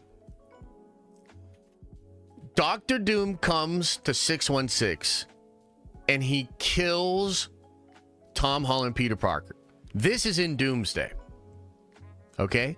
So he shows up and he takes his mask off, and Tom Holland, 35-year-old Tom Holland says, Mr. RDJ, Tony Stark, sir, I can't believe it. I missed you so much. And then RDJ Doctor Doom is going to be like, different mask, same task.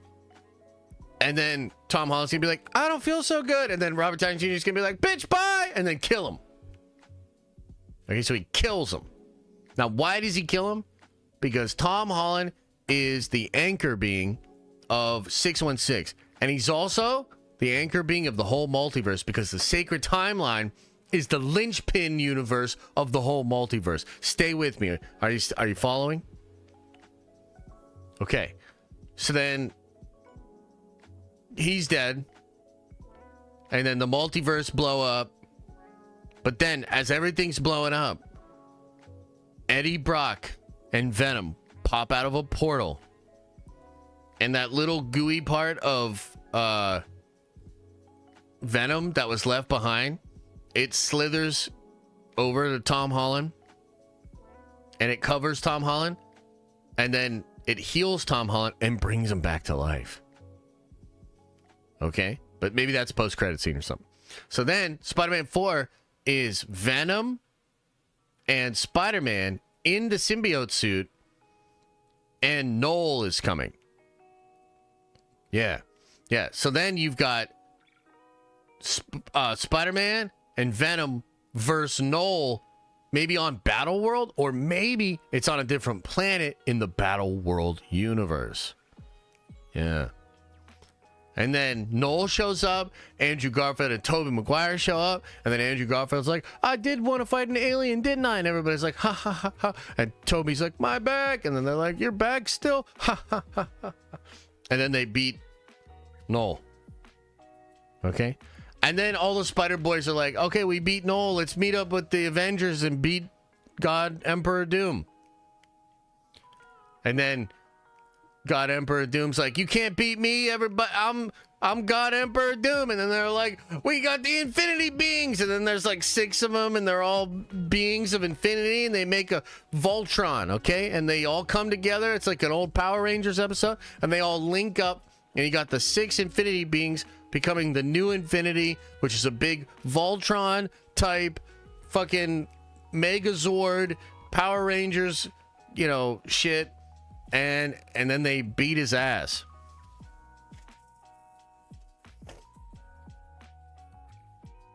Okay. Positive Prenders says, just got back from a 2-week vacation in Vietnam. I see Zaddy got new casting couch. Nerd Hub, I see you. How's everybody doing? Well, I mean, is that couch there for multiple reasons? Maybe. Are some of those reasons things that we can't talk about on this family show because we're about to get sponsors and shit? Yes. Badunka Duncan says the cameo I'm hoping for most in Secret Wars is Danny DeVito Penguin. What's yours? Jesus Christ.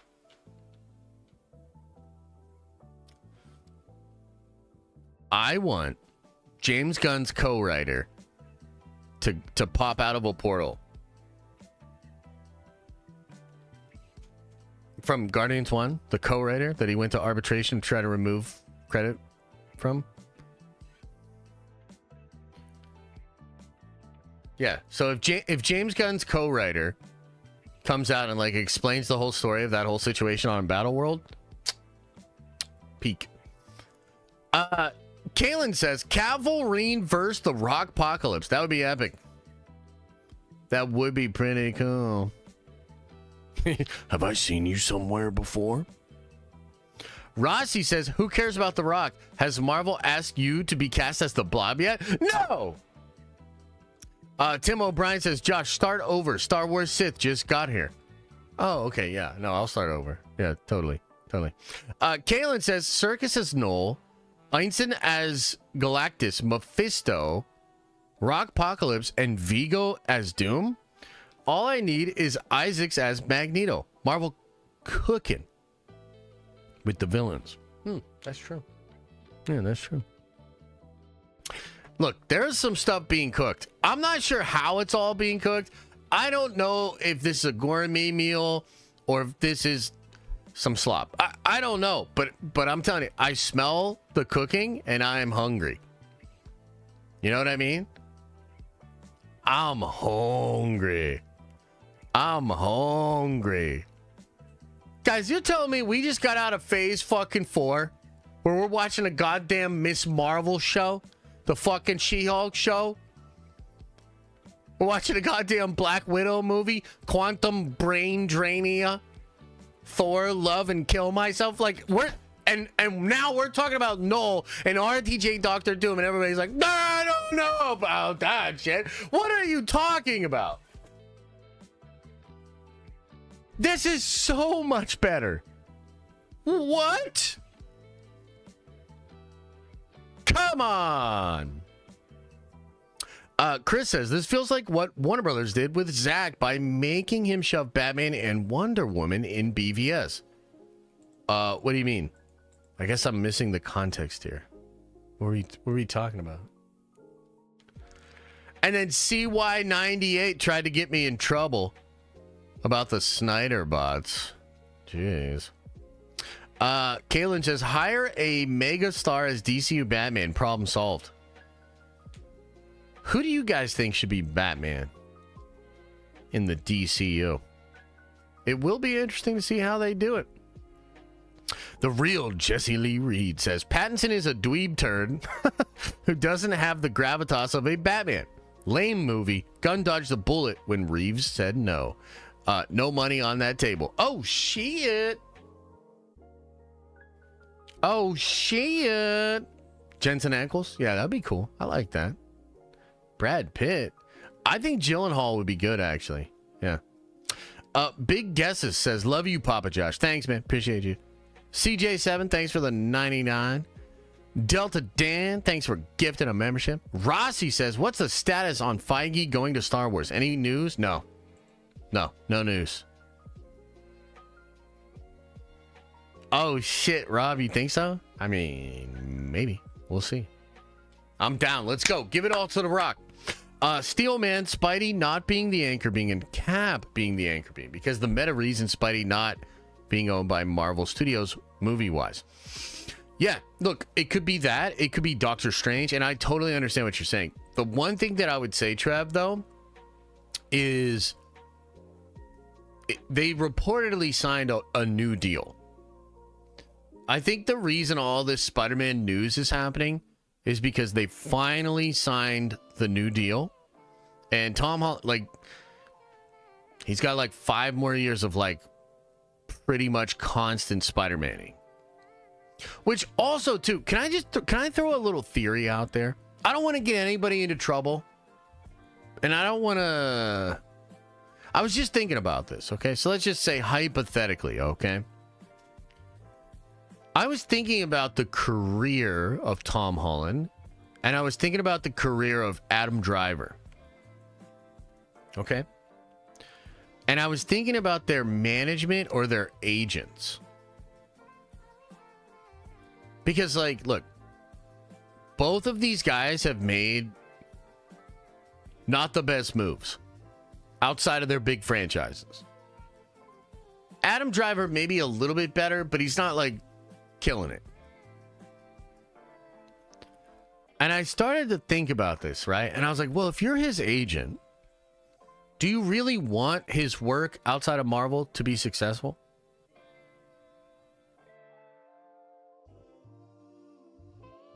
It would actually benefit you more if he couldn't really succeed outside of Marvel and then was forced to take another big Marvel contract, because your percentage of that, I mean, probably worth years of failure. Do you think that happens? Do you think that management and perhaps agents will sometimes view certain clients like that?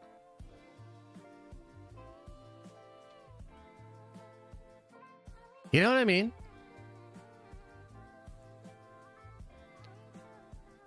That's true. Adam Driver has worked with some really good directors. That's true. Yeah. Maybe, but look at Chris Pratt. He did other successful things. That's true. Yeah, that's true. I don't know. It's weird. Josh, check the Discord. I mean, that sounds dangerous. That sounds dangerous. What is this? Hey, nice. Got your Venom ticket in 4D, my man. Okay, definitely. I'm going to call Rob. Give me a second, though. I got to get through just one more chat here. But Duncan says, I hope they tease Knull and then save him to be the big bad post Secret Wars. Maybe even a symbiote saga, but I really don't want him to be done soon. Yeah, I feel the same way. I feel the same way. All right, guys, let's give Rob a call, chat it up with him for a little bit. Then I'm going to get out of here because I'm hungry. Like, I'm kind of hungry. Oh, wow. Some stats here. Adam sent me some stats. Thanks, bud. I just ignored your stats and made up my own. I missed your Twitch chat. Fuck, I'm sorry. I haven't even been looking at Twitch today. My bad. Damn it. I was so focused on the formatting. My bad. Twitch, I still love you. I'm sorry, Twitch.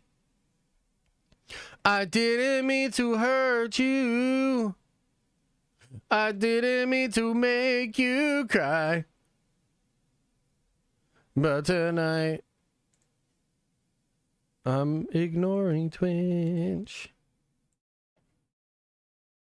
Rob? What are you doing? What's up? Chilling, man. Okay. I have Hit me. something I want to run by you. Let's hear it. I was talking to a buddy of mine, Victor, about this.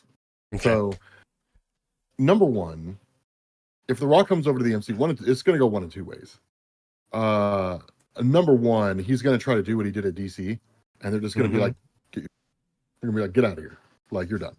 Yeah, Feige, Right, Feige's not gonna. No, he's No. That will Either not that- fly over there, bro. No, either that or Feige's on his way out. What? Like once Secret Wars is over, once Secret Wars is over, Feige's just like, I'm done. I'm ready to step down, you either think- retire. You think or go Rock's do something gonna? else. I don't think it's like, I don't think they're gonna do like they're gonna intentionally switch over.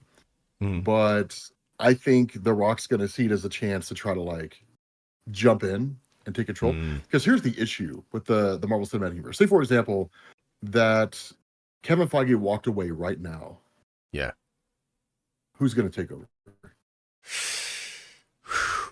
I mean, it would have to be one of his lieutenants, right? So it would have to be either Brad, Nate Moore,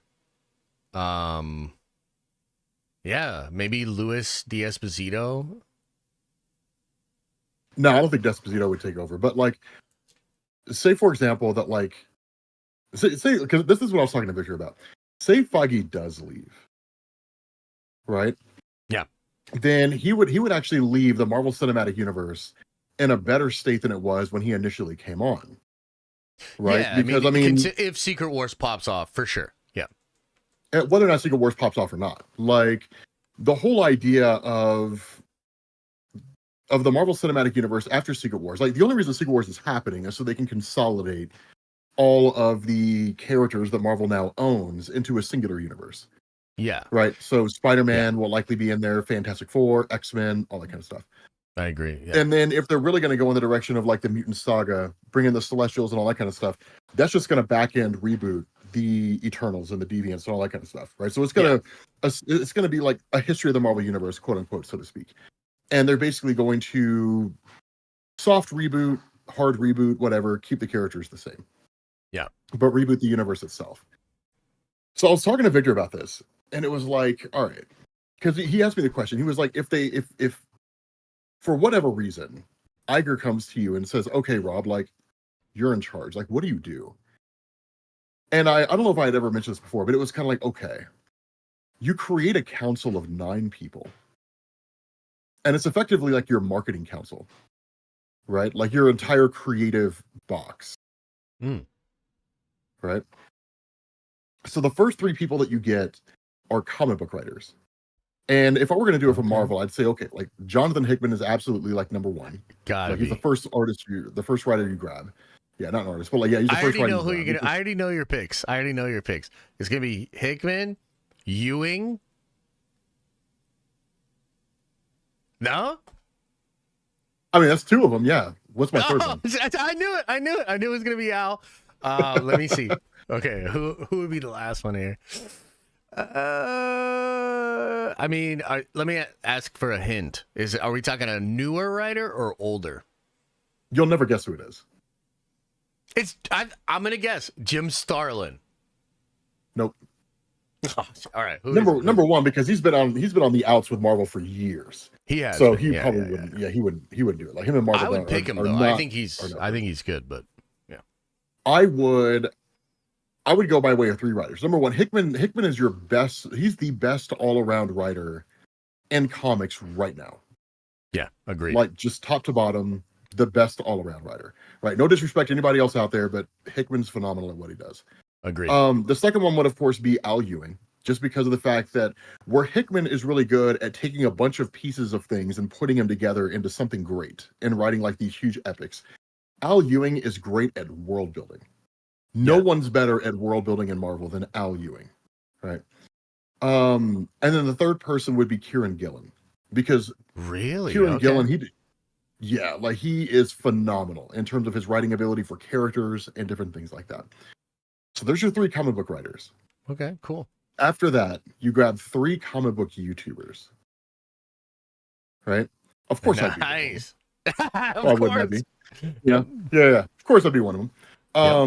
But I mean, actually, I probably, because I'd be running the whole thing, right? So you got 3 comic book YouTubers. I don't know who those 3 would be. I don't know, Mullet Man, and he's like a fan, and then I don't know, maybe like a Mullet few Man's people, good. I don't know. Yeah. Mullet Man's solid. And then you grab do Sal. Do Sal. You know, Sal's good. Oh, let me tell you something, man. Nobody on the planet knows more about Spider-Man than Sal. Let's go. Let's get him in there. Yeah, like no one knows more than Sal. Yeah. And then the last 3 would be your comic book YouTubers. Or I'm sorry, movie MCU. comic book film. MCU YouTubers. Right, like comic book movie YouTubers. And between those 3 groups, you would basically know, like you'd still have your screenwriters or your showrunners or whatever it is that you have for the projects that you have going on. Yeah. But without counsel, you would be able to lock down how to build a comic book world that can be adapted for a screen, for like a TV or a movie. Yeah. You would know how to write events that would be adapted for a TV or a movie. You would know what kind of storylines fans love, as long as these YouTubers know their audiences, right? You would know what kind of storylines fans love from comics. Yeah, true. And you would know what people were talking about and what they loved from comic book movies. And that right there would basically solidify and lock down like your ability to create compelling comic book stuff. So as I was thinking about this, I started thinking about Warner Brothers. Right? Because for the longest time I've been thinking that like Creature Commandos and that kind of stuff was a terrible idea. I don't know why James Gunn and those guys decided to do that. And my only thought can be, well, the Marvel Cinematic Universe took really obscure characters and made them popular. Maybe we could do the same thing. Yeah. But the Marvel, there's 2 big issues with that. Number one, Marvel did that because they didn't really have much in the way of licensing rights for anybody else that was significant. Exactly. They had to do that. Yeah. Yeah. And number 2, it makes no sense for DC to do that. I don't know if James Gunn approached it from the perspective of like, well, we've done the Justice League, we've done all that, let's do something a little bit different. No. Yeah. Right. James Gunn found success in the Marvel Cinematic Universe with Guardians of the Galaxy because it was already a trusted brand.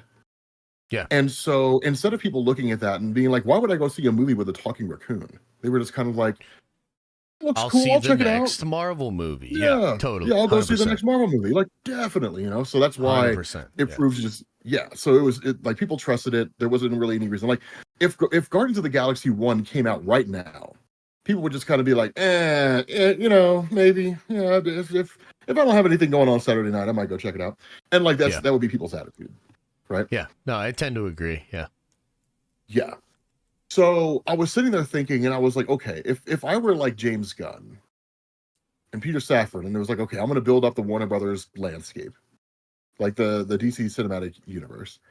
I'm clean slating everything, right? Like, Dude, I'm letting 100%, all the movies. Yeah.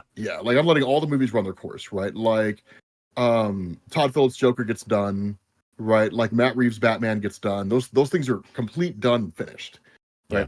And then we go into my universe. Like I wouldn't even announce anything. Right. I wouldn't even. Dude, I would this literally is just be my planning. this is my whole point with Gunn is like, look, he's a good filmmaker. He's very talented at that. But this whole operation was your idea, Gunn. You can't say you're doing a 10-year plan when you still have a whole year of movies from the other thing. Like, it doesn't make any sense. Yeah. Exactly. Yeah. So here's a really funny thing. Victor made a really good point once where he said that there is no point in giving origin stories for characters who exist in the public consciousness. Yeah. Right? It doesn't do anybody any good. It serves no purpose whatsoever. Right? And honestly, it's just a waste. It just drags. It's like, oh man, It how just many drags. times we got to see the pearls and Yeah. Like, I'm sorry. Like, you don't need to see Bruce Wayne's parents get shot in Crime Alley. You don't need to see Superman spin away from Krypton. Like, you don't need any of that stuff. And in fact, that's one of the things the Marvel Cinematic Universe did great with Spider-Man. Is it wasn't until you got to the third movie where you were like, holy hell, this is an origin story. Yep. Like this trilogy is an like, wow, right? And then like Aunt May is the one that tells him with great power must also come, because must also come great responsibility. And so it's like, okay, like this is awesome. So I was sitting there thinking, I was like, okay, then what do you do? Right? All right. With Superman, you do Secret Origin, right? You do the Superman film, but it's Secret Origin, but you leave out the whole Krypton thing. Right. One of the best things about Superman Secret Origin is that it focuses on his life in Smallville.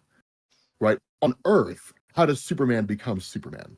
Right? Every movie that's out there, including like Man of Steel from Snyder, right, was like Superman was sent away from a dying world because like you guys all know that, and he arrives on Earth and it's like, and then his dad gave him some morally questionable advice, which I loved, and then like he goes to Metropolis. Yeah, like within the span, and then most of the movie is him just kind of roaming around moping, right?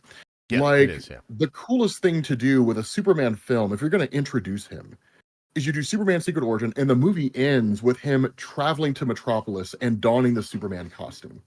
And it's like, okay, cool, right? Because then like you have all the supporting characters and all that kind of stuff. Now, the downside to that is people may go into it expecting to see like Superman, fighting as Superman, things like that.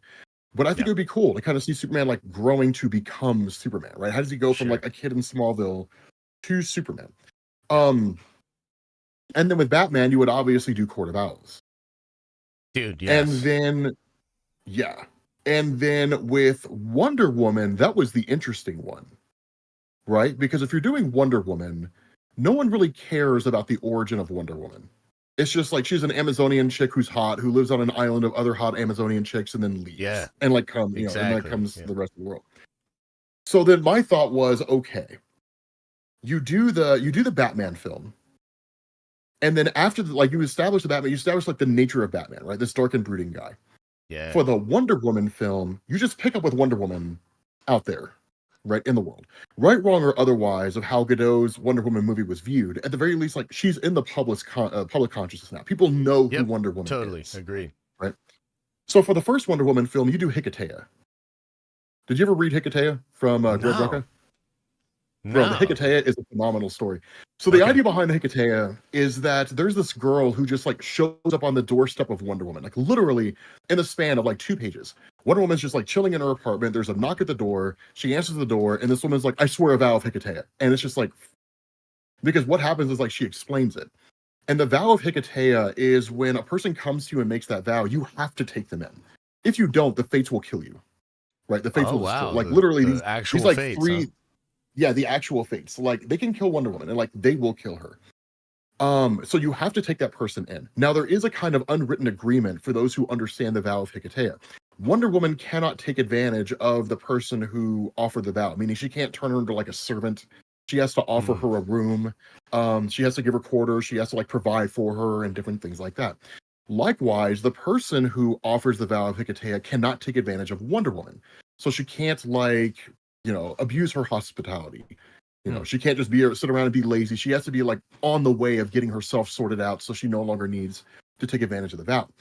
And so what happens is Batman shows up to this girl. It's a Wonder Woman's place. And it's like, hand her over. Right? Like, you don't know her story, hand her over. Yeah. And Wonder Woman's like, no, she swore a vow of Hecate. I cannot hand her over to you. Like, my life is forfeit.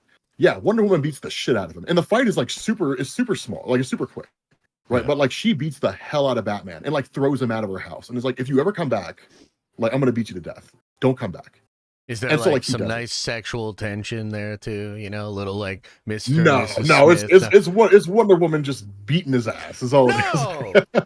No. There's no sexual tension. Like, when we get done with this and the whole vow of Hecate is done, like I'm like, you're gonna be made to lay, Batman. Like it's not gonna be anything like that. Like I'm gonna rock your back. We'll see what the studio thinks. Yeah. If I'm in that 9, I'm saying there has to be sexual tension. But anyway, keep going. Yeah. So what you end up learning about this girl's backstory is that her sister had moved to Hollywood in order to build a career, and she had somewhat of a promising career, but she ended up getting caught up in some shady guys. And so as her career began to go down the toilet, they transitioned her into doing like adult films. Then once her adult film, and then they got addicted to drugs and different things like that. And so once her adult film career died up, they just forced her out onto the streets. and then eventually they kill her. And so this girl had like realized her sister was missing, couldn't get a hold of her, that kind of thing. Goes to Hollywood, goes to it was Gotham is where it was at. Goes to Gotham, learns learns about what happened to her sister, being forced on the streets, stuff like that. And so she kills the guys that killed her sister. Okay, damn. And so Batman's chasing after her. Yeah.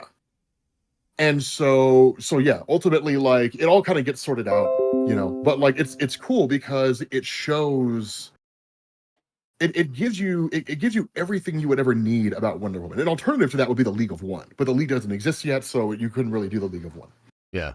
But like it gives you everything you need about Wonder Woman and makes it a woman-centric story, right? Which is dope. Now the alt-right guys would be pissed off about it, whatever.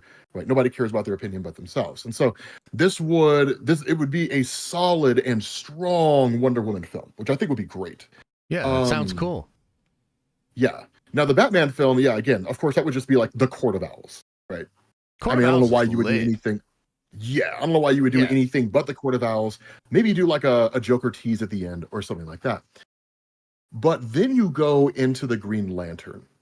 And the Green Lantern film would largely be its own thing, right? The movies are just kind of owned, they're standalone, right? They're out there. They almost feel disconnected, but they're not. And you could do it any number of ways, right? You could do Jeff Johns like Green Lantern Rebirth or Green Lantern Recharge or something like that. The problem is, and this is one of the things people always misunderstand, like when it comes to Jeff Johns Green Lantern, sure, you can start there. But if you really want to know what's going on, then you got to go back to like Emerald Twilight, maybe Zero Hour. You got to read the story arcs from Ron Mars' run, like when Kyle Rayner becomes a Green Lantern, and like when you have Kyle Rayner who restores the Green Lantern Corps and all that kind of stuff. And that's why all that stuff is back. So you could just do like Green Lantern's Secret Origin, right? And this is where I kind of split a little bit, because after that you could go with whoever you wanted to go with, right? You could do Aquaman, you could do anybody else, it doesn't matter. But then you do the Green Lantern film. I'm sorry, the Justice League film, right? And this is basically the Marvel formula, right? So you do the Justice League film. And that, of course, is the coming together of the League and the fact that they know each other and not 100% sure they trust each other. It's one of the things that I did like about Zack Snyder's Justice League is that they were a loose group of superheroes who were coming together for the first time, and none of them really trusted anybody else because they didn't really know anybody else, right? Yeah. It's kind of like, all right, we'll see what's up. It was the New 52 origin, right? But like you kind of follow this formula over and over and over again, right? Going into phase 2, going into phase 3, whatever. But you essentially build up to like Forever Evil, because over the course of these movies, right? So you go into like Superman 2, right? Superman 2 is Luthor by Brian Azzarello. It's the plot to that story, right? That Batman 2, I don't know, might be maybe a Joker story, maybe not a Joker story, right? You could do whatever you want. Maybe Hush, which would be a really cool story. If you wanted to do a film with Batman that sort of gives you like a single serving of all of his villains, right? Like, here's a sample of this villain, a sample of that villain, a sample of that villain, right? And their appearances are limited to like, my name is Killer Croc and this is what I do. Hush would be a great way to do that, right? Get a tour of Batman's rogues gallery. And then plus you also get the instance where Poison Ivy like mind controls Superman, which is cool. Which is lit. But the overall theme can go one of two ways. Either you use the Green Lantern mythos to basically springboard into Blackest Night. The problem with that is... that would be epic, dude. Yeah, the issue with doing that is that means you have to explain the Indigo Tribe, the Red Lanterns. You got to explain Larfleeze and the Orange Lantern. You have to explain the Blue Lanterns of Hope. You got to explain the Star Sapphires. You got to go like with the main Green Lantern. You got to go with like the whole emotional spectrum, all that kind of stuff. And the whole purpose behind Blackest Night and Brightest Day in DC Comics was to bring back every superhero who had ever died in Blackest Night. And then Brightest Day was like giving White Lantern rings out to the ones that DC wanted to keep. True. Right. And so like that's how Dove and characters like that all came back to life. Yep. And so you could do that. What I would say would be cool is the Justice League film deals with like the arrival of Darkseid. Like the arrival of Darkseid. And you just see the New 52 Justice League run from Jeff Johns, right? Parademons invading, all that kind of stuff, and then Darkseid shows up. Work. I mean, they've done animated versions of that too, and they're really cool. It's kind of like, a little the Snyder flavor where they're coming together for the first time, and there's this big Omega threat there. So yeah, I think Darkseid could work for sure. Yeah. And so like the final act is like the final part of the movie is like the Justice League versus Darkseid. And they defeat him by the skin of their teeth, right? Then you go into like the next Justice League film, right? In the second phase or whatever it is. And whether it's a post-credit scene or whatever, or any number of movies, it doesn't matter.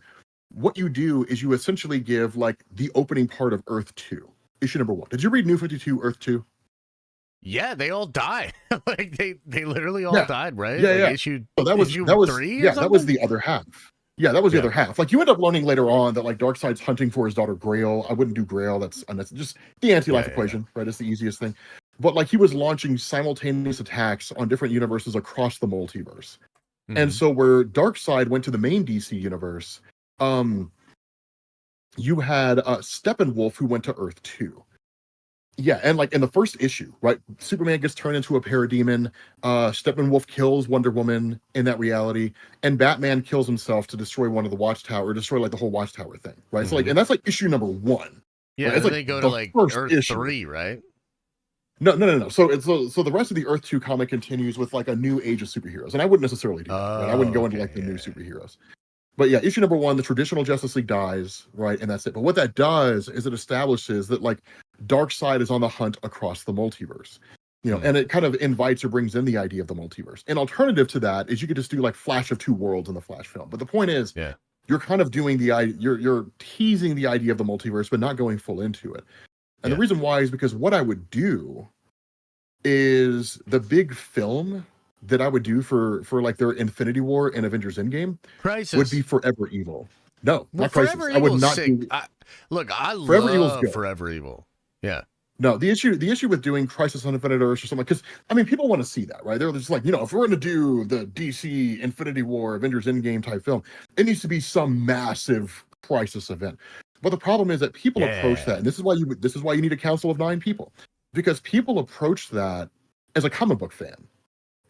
It's the curse of knowledge. Like, I would love to see Crisis on Infinite Earths. Why? Oh, because it was so huge and it was so good. Okay, cool. So, like, how do you make sense of the entire multiverse? I need Bruce to tell Owlman that you stared into the abyss and you blinked. Yeah. When he says that cold ass shit. That shit was fun. It's so cool. Like, dude, Owlman was amazing. Like, I love the character of Owlman. It's cool. But the issue is, if you start doing stuff like, I want to do Blackest Night, Brightest Day, I want to do things like Crisis and so on and so forth, there's all the buildup that's necessary for that. Because if you were going to do Crisis on Infinite Earths, for example, that means that over the course of the first 10 years of the DC Cinematic Universe, that you have to explain. Yeah, and CW's Crisis sucked. So you would have to spend the first 10 years basically explaining the entire existence of the multiverse, all these different alternate realities. You have to explain how the alternate realities work. You have to introduce the Anti-Monitor, which means introducing the antimatter universe. You have to introduce the Spectre. There's so much stuff that you would have to do. Like it's not just like the multiverse is collapsing and New Earth. Right? You can't really do that. Right? As a comic book fan, you can, because I know what happens, and you know what happens, and your fans know what happened. A soccer mom who takes her kid to practice every Saturday at 11 a.m. has no idea what Crisis on Infinite Earths means. And you have to assume that's the audience who's going to go see your movie. Right? So, Forever Evil would be solid, because all you do is just say, here's an evil version of the Justice League from that reality over there. And you kind of tease the idea that like something's going on behind the scenes in the multiverse that would lead them to invade in the first place. Because that's what Forever Evil was. Right now, Darkseid War explained that it was like the Anti-Monitor and Darkseid, but you don't necessarily need to go into that.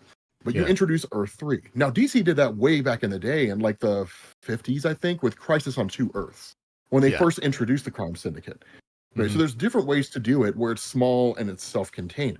But like I was just sitting there thinking about that, and I was like, man, because my fear with James Gunn and these guys, and I love James Gunn as a creator. I think he's a phenomenal movie maker. Right? I've never been disappointed by a project that he made. And I wouldn't go so far as to say that I think his DC cinematic universe is going to be trash. What I'm concerned about here is that Marvel has laid the groundwork and the template for how to create a shared universe and to do it effectively. What they've also done is they've shown us all the pitfalls. Yeah. They've shown us all the mistakes that you can make. And what I'm afraid of is that James Gunn and maybe Warner Brothers, I don't know what goes on behind the scenes, but there's such a desire to be Marvel but not be Marvel. Yeah. That they're not going to make those same mistakes. They're going to make all new ones, right? And they're not going to use a formula in a template that works, right? Because if I were going to launch a TV show, I'm not going to launch a show about creature commandos, right? I would launch a show I would just call it like DC Showcase, because that was an anthology series back in like the late 40s, early 50s, I think. DC Showcase is how they introduced the Flash, is how they introduced Hal Jordan, the Green Lantern. Right? Like that's what I would do. Right? Like the idea that I had about, Marvel Presents or Marvel 2-in-1 or whatever it is, like you just do DC Showcase.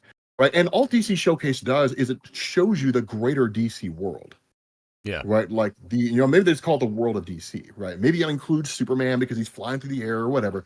But like the show would focus on building the DC universe outside of the movies that they're making.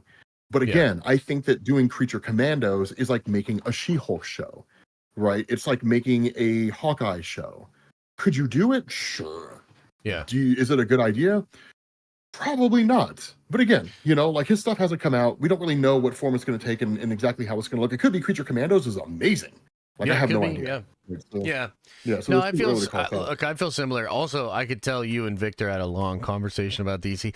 Dude, when I was with him in Chicago all those years back, that was the year. It was either the year that Batman v Superman came out or the year after.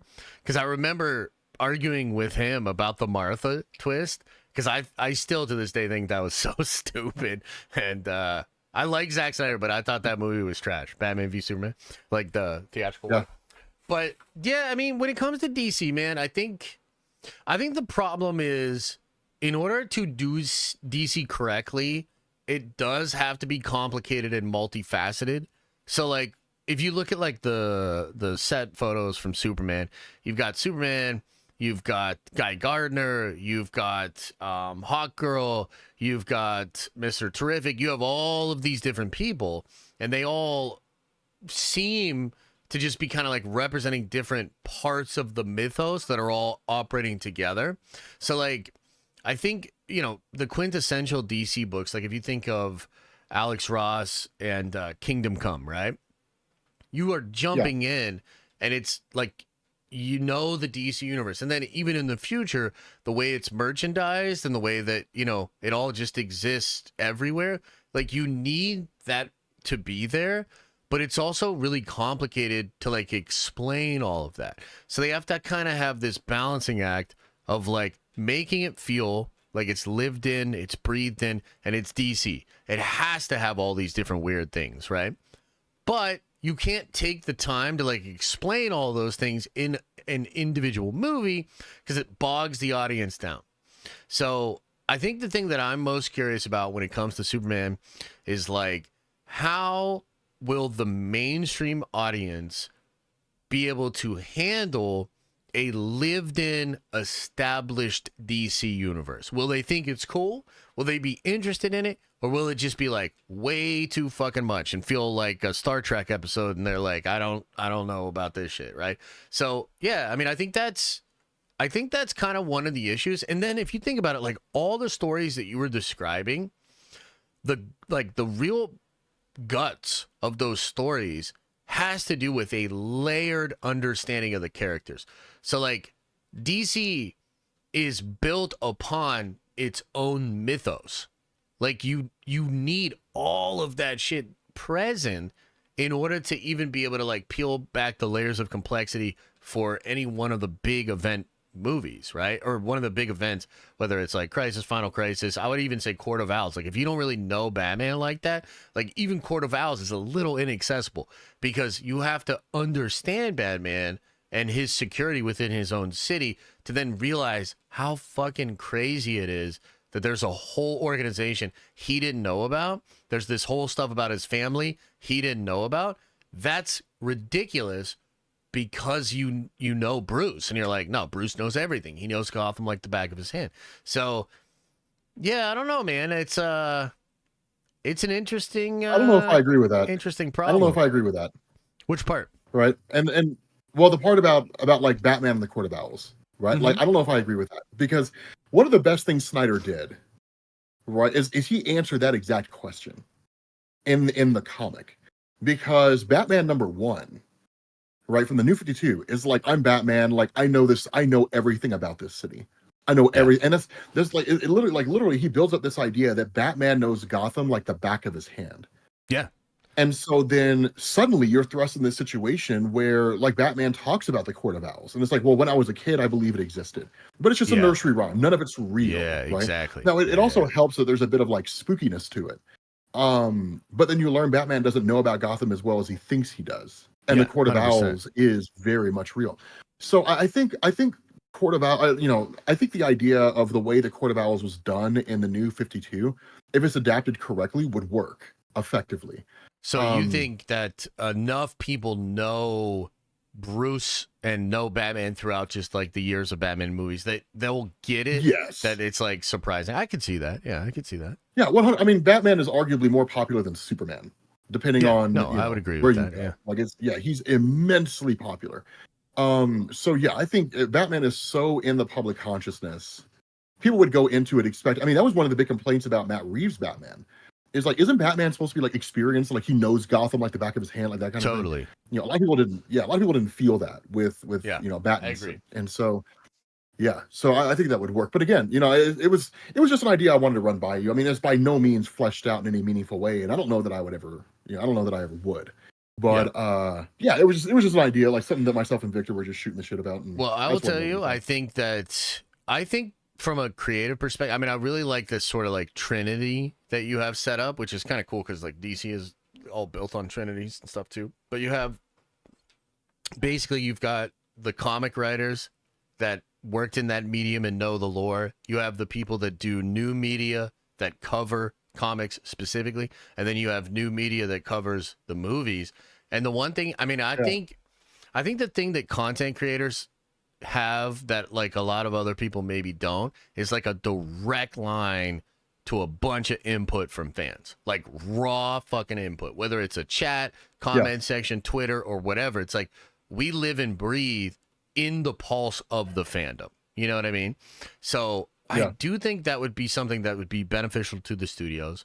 And I do love the idea of bringing on comic book writers. To James Gunn's credit, he has assembled some comic book writers that are helping him out a lot. I don't know how you feel about Tom King, but Tom King seems to be like heavily involved in like a lot of the writing and the setup of things they're building over there. And I think Tom King's good. I mean, he's obviously a controversial writer in some ways, but I think it's at least good to have that. And I think, wasn't there some other comic book writers he had involved too? I don't fully know who all he has involved. I mean, it would make sense to have Tom King. The only issue I have with Tom King is it feels like every run he does is like a love letter to himself. Like as he's writing Batman, he's like, I'm so awesome. Right. And it's just like, okay. But but again, I mean, I can't really speak to his character because I don't know him on a personal level. So I don't read a lot of Tom's stuff, to be honest with you, because I don't read a lot of DC. I mean, so I haven't read his Batman. He has some great stories. His Batman run was in hindsight, it was pretty damn good. The War of Jokes and Riddles was great. But I think James Tynion is in a lot of ways kind of a better Batman writer than Tom King was. Interesting. Tom King, it feels like he stretches things on for too long and he's a little too wordy. But yeah, it's not bad that he has Tom King. But yeah, I don't know. I just want to see what you thought. I mean, it's like anything. And I think you got to get we got to get on a call with Victor sometime. Get a trio of conversation on too, because I know Victor has a lot of ideas too, for sure. Let me tell you something, man. I'd say Victor is right up there with me when it comes to his knowledge on Marvel Comics. Like, it's crazy how much he knows. Yeah. I remember when we were talking about it back in the day. He was like much more in the camp of like DC and Snyder back then, and I was like more of a Marvel guy. So we like debated a little bit, but it was always good. Yeah. I'll hit him up. See whenever it is that he'd be able to come on. Hit him up. Hey, by the way, Rob, before I let you go, man, I want to tell you, I'm actually pitching a show to Sony. And it is, yeah. I'm actually getting an agent, believe it or not. And I'm pitching something to Sony, and it is a Scarlet Spider show. And I know that you don't think people like Kane, Scarlet Spider, but I promise you, this shit would be incredible. And yeah, so I just wanted to tell you. Well, my first question is, how the hell do you introduce him? Because there's no Clone Saga in the works that I'm aware of. Dude, I actually have I wrote the first scene, and basically, have you ever seen Leaving Las Vegas? Not in a long time. Okay, that's the one with Elizabeth Shue, isn't it? Well, I remember it's Nick Cage. I don't remember who the actress is. It could be her. But basically, he goes to Las Vegas to die. He goes there to drink himself to death and die. And so I would do a version of that with Kane, and he's going to Vegas to drink himself to death and die. And he gets kind of inadvertently roped into being a hero. I'll send you the scene. I wrote this opening scene to it. I think it's really cool. That's interesting. Like, I don't know. A part of me feels like if ever there were going to be a character from the Spider-Man mythos, she's just going to sit around all day being emo, right? Listening to like My Chemical Romance, and, dyeing his hair black, smoking cigarettes, and complaining about how life is hard. It would be Kane. Yeah. Right. Well, I loved his run. I really like the Christopher Yost run after Spider Island when he goes to Houston. So he goes to Houston. And he's going to. Well, dude, if you're gonna pitch it, man, don't go too in depth into it. Well, no. I'm not using that story. I'm twisting it. So I wanted to do Vegas instead of Houston. And instead of him wanting to just jump into Mexico, he just wants to die. So he's like, basically, imagine a version of Spider-Man that's more like the Punisher, that is trying to drink himself into an early grave. That's kind of the character. And he curses like a sailor. He can't stand Peter. And he can't stand that he looks like Peter. So, yeah. I mean, don't get me wrong. The idea seems cool. I'm just afraid that like Sony would turn it into Morbius. Yeah, no, they'll probably reject it and hate it and want to just do Morbius. But still, I'm writing it. And no. I mean, like they'll take your screenplay and they'll Sonyize it. Yeah, and it'll come out like the fucking Morbius movie. Like they'll take an awesome script and turn it into garbage. Like that's kind of what I'm worried about. Yeah. So, well, when I get it written, I'll send it your way. I think you'll like it. Yeah. I'll be sure to leak it on the internet. No leaks. Yeah, I'm not gonna do that, man. Yeah. All right, brother. Well, dude, yeah, good catching up. I like the DC thing, and everybody in chat's mad at you because you don't like James Gunn, and so that's nice. And yeah, I never said I don't like James Gunn. I know, but chat thinks you don't now. Chat, why do you think I don't like James Gunn? Yeah, geez, guys, why do you think I don't like James Gunn? You guys are crazy. Don't listen to them, Rob. They're crazy. What's your problem, chat? What's your deal? All right. Well, I gotta read these supers, man. I appreciate it, brother. All right, man. I'll catch you later, dude. Yeah. Peace out, bro. Oh, and you know what else? I gotta call Rob, or I gotta text Rob after Agatha tonight, because that's still a show, and we're still watching it, aren't we, chat? Sorry about your ears there. My bad. Sorry. My bad. Oh, there were supers for Rob? Ah, shit. All right. Let's see here. Rossi says, would you rather Feige stay with Marvel and know the content will be good, or Feige leaves to save Star Wars? Marvel is left in good hands, but no guarantees Marvel would stay good without Kevin. If they nailed Secret Wars, here's my answer. If they nail Secret Wars, I'm okay with risking it and let him go do Star Wars. Because, like, at that point, dude, whew. I mean, Star Wars is going to need some help, right? So, yeah, I'd be comfortable with that. Appreciate you. C-Dub says, ask Rob about Alien vs. Avengers. Okay. I feel so bad because C-Dub has been wanting to ask this question. Every single time Rob gets on, C-Dub is like, yo, Ask Rob about Alien vs. Avengers. Dude, I'm going to try to remember. C-dub for you. Alien vs. Avengers. I'll text him about it, and at the very least, I'll try to find out for you. My bad, bro. Javier says, love it when you have Rob on. Oh, yeah, dude. I love cutting up with Rob. Delta Dan says, how do you feel about Penguin, Rob? Well, he did say he felt it was kind of boring. He hasn't watched the second episode yet, though. The Sinklord says, not sure why I rock with Daisy after her comments. Want to see the Ray movie even less now. Yeah, I mean, you know, look. Here's the thing about Daisy Ridley. I actually think she has a ton of very reasonable, very base takes, especially during the whole thing. Like, during the sequel trilogy, I felt like Daisy was actually one of the most level-headed people about everything that was going on. I don't know the full context of why she made those comments. I feel like, for me personally, those comments do not represent like the way she overall feels about things. And I also don't know if like she was sort of baited into that or whatever, right? I don't really know. But yeah, I mean, look, even if she does feel that way, I really don't care. What I care about is like, if you're in public relations, like somebody should, and this probably will not happen, right? But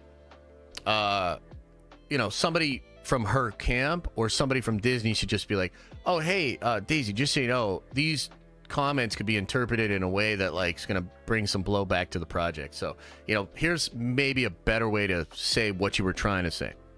You know what I mean? So, Theory's latest video was very misrepresentative of the interview. Well, I can't speak to that either, because I didn't watch the video either. So, yeah. Yeah. Do I think Lucasfilm would say that?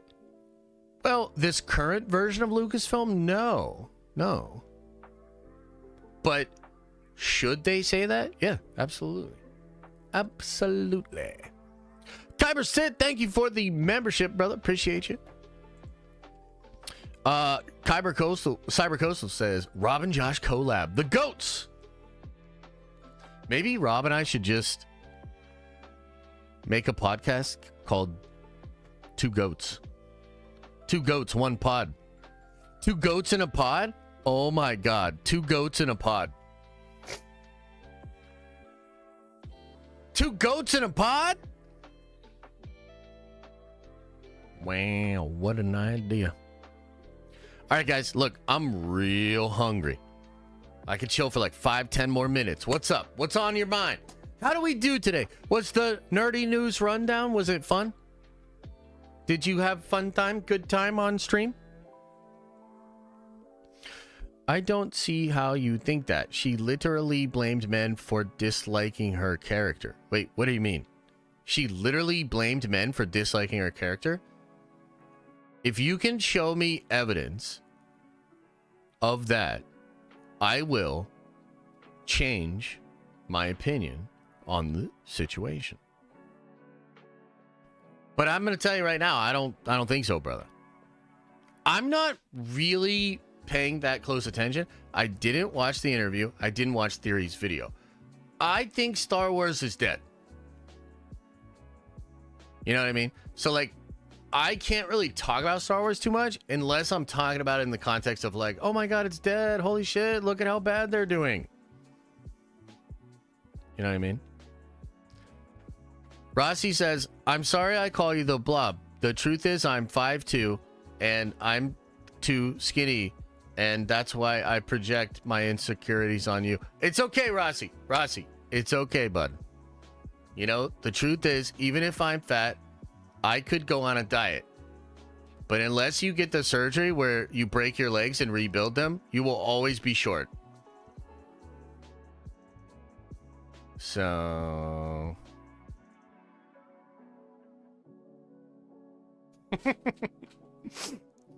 that is actually an Orson Welles line. Okay. So I didn't fully mean that. Hey, Rossi, it's okay. It's okay.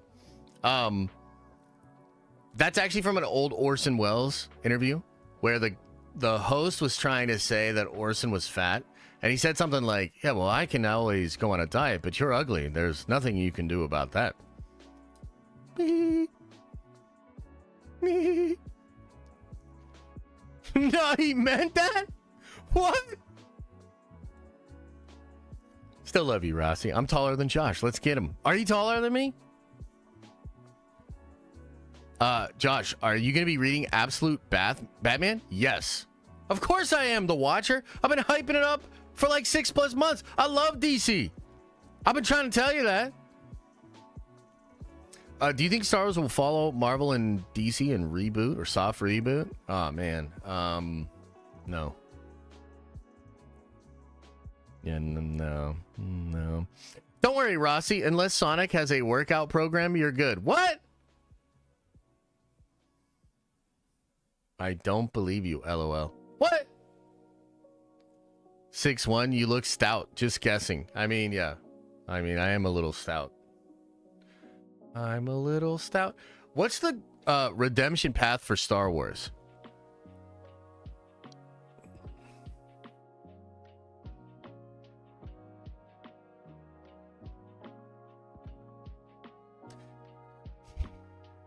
The redemption path for Star Wars.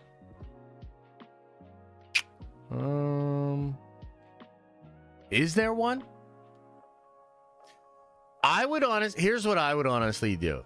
Go away completely for 5 to 10 years. And then reboot. Like literally nothing.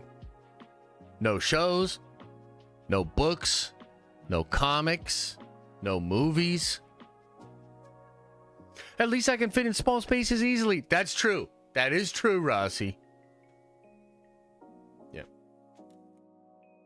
I'd say 5 to 10. 5 to 10. Maybe 5 years, and then you can start developing and then launch like year 7 or 8. Oh, yeah. No, it's that bad. To me. I think it's that bad. Yeah. No, I would go away completely. I mean, I would ask, here's what I would say.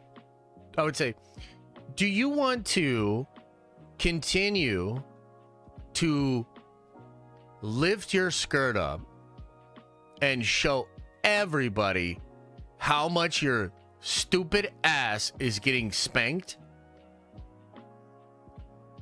Because that's what it's going to be. That's all it's going to be for years. Do you want to keep showing how you're getting your little ass spanked over and over again? You could absolutely do that. If you want to do that for the next 5 years, do it. You know, we'll continue to say, this means Dave goes to. Dave, take your money, take your severance, and go live a beautiful life. Because it's Jover. That brand is dead.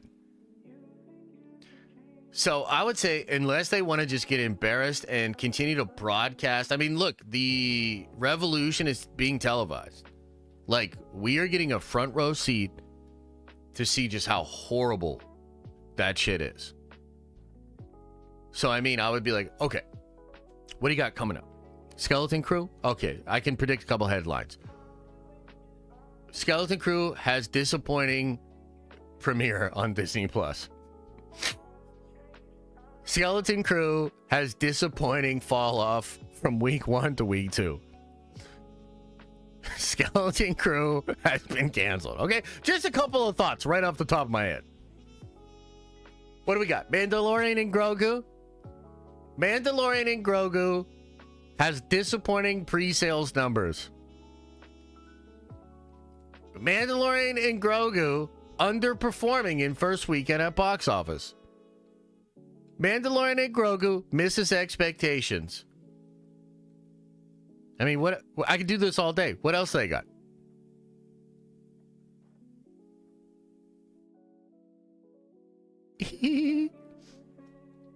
Sometimes I feel like you're too hard on Star Wars.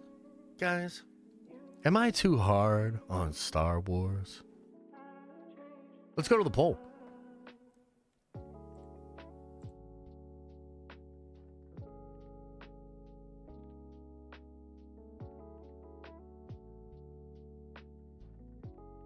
Let's go to the polls.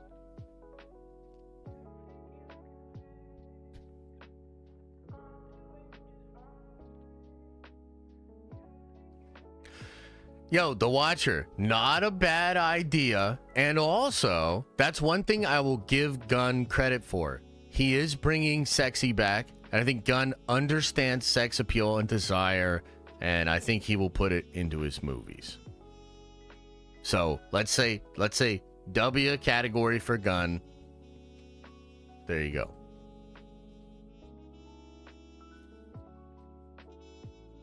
This is a good pace, Josh. You blew through the news. Hell yeah. Hell yeah. No, Adam, I'm not. What's wrong? Justin, are you okay? Hey, you know what I think would help Justin out? If we played some Marvel vs. Capcom 2. Marvel vs. Capcom 2? Couple of hours of that? Yeah? What do you think? I want to take you for a ride. I'm going to take you for a ride. You can beat the Abyss now? Yeah. Yeah. Oh, by the way, I did actually come up with a plan to save Star Wars a couple of weeks back. Put it up on the whiteboard. It was pretty good. I thought that was a good plan. But barring that, they should just shut it down. Shut it down. I want to take you for a ride. Eternals watch party? I mean, maybe. Someday. Okay, look. Hey, that was a fun stream. Thank you guys for being here. I appreciate it. Sorry, Twitch. I didn't have you guys pulled up today. That's my bad. I will fix that for Friday. Tonight, 7 p.m., we are deep diving on the Fantastic Four. We were watching a fantastic video. No pun intended. We have to finish that video off tonight. Let's see here. Thursday night, tomorrow night, I want to watch Deadpool and Wolverine with the commentary, director's commentary. We're going to watch the special features tomorrow night. That'll be 7 p.m., maybe 7:30 tomorrow night on Twitch. And then Friday morning, we'll be back at it again. I've got some cool videos cooking. Oh, hell yeah. Oh, hell yeah.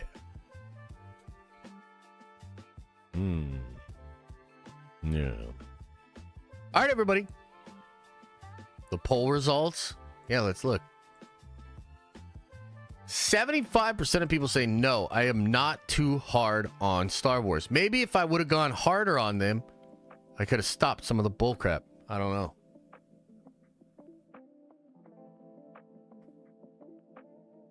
I don't know. What about Rise of the Silver Surfer? We could do that next week. Take care, Lady Malfoy. Recovering from an attempted murder in the hospital. Holy shit. That sounds terrible. Unity Town Hall Monday. We should be able to, actually. Let me collect some stuff for that. I'll let you guys know. But yeah, hopefully we should be able to do that. I mean, it's just been a crazy couple of weeks. But we should be able to kind of get past some of that and get you guys set up for some good updates. No, you would just be getting canceled like Theory. Yeah, probably. Yeah. Damn, Tom Selleck, get well soon. Yeah, totally. Jonathan Hickman deep dive. We should do it. We should definitely do it. Yeah. All right. I gotta go eat. Appreciate you guys. Much love. As I always say, I hope you are having an awesome and a nerdy day, and I'll see you in the next video.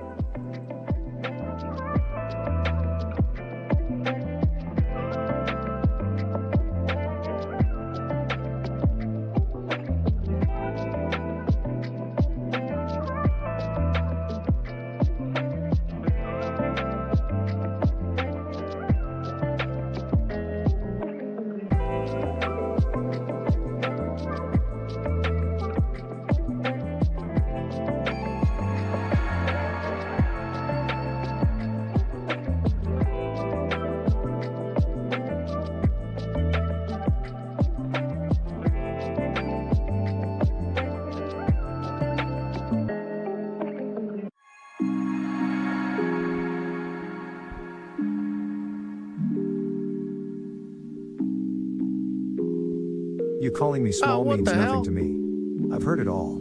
It's like you being obese for life. Never the forget hell? what you are. The what would not. Wear it like armor, and no one will ever hurt you. What the hell? I mean, I have no choice but to wear my fat like armor. So there you go. And also, it seems like you're a bit short-tempered there. Maybe we could say you have a short fuse. Maybe you're a little bit perturbed.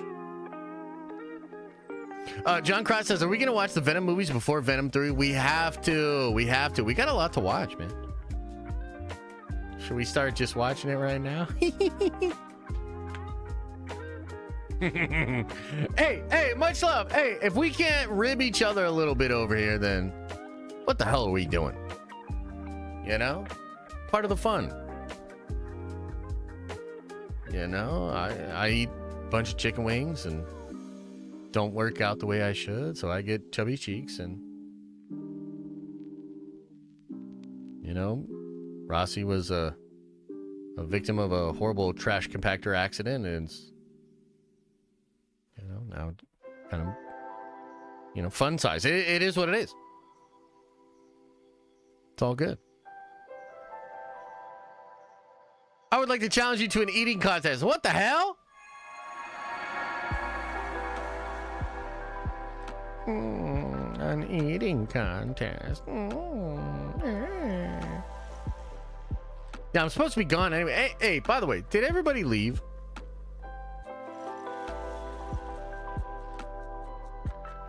Is everybody gone? You screwed up the outro, Rossi. All right, anyway. Hey, I appreciate you guys. Thank you, guys. Much love. Thanks for being here. I'll see you guys soon, okay? All right. Make sure you open up your third eye and wash out your stinky butt. Oh! And you can use this sauce to do it too.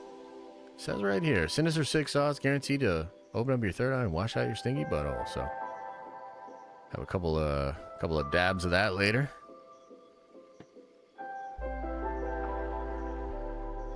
All right, everybody. Peace out.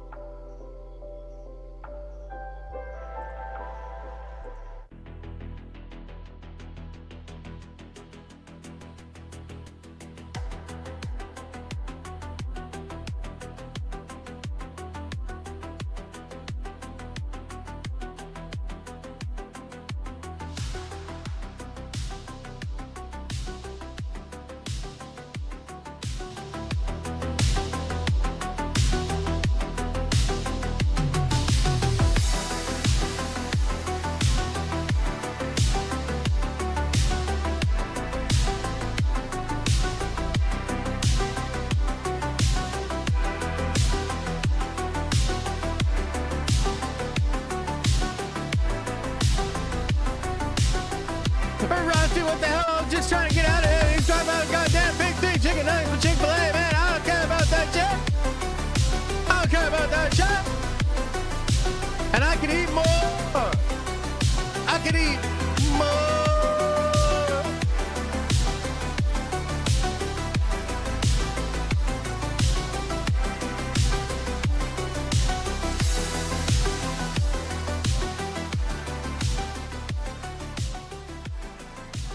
This motherfucker talking about 53 goddamn chicken nuggets. What the fuck's going on in here? I can't.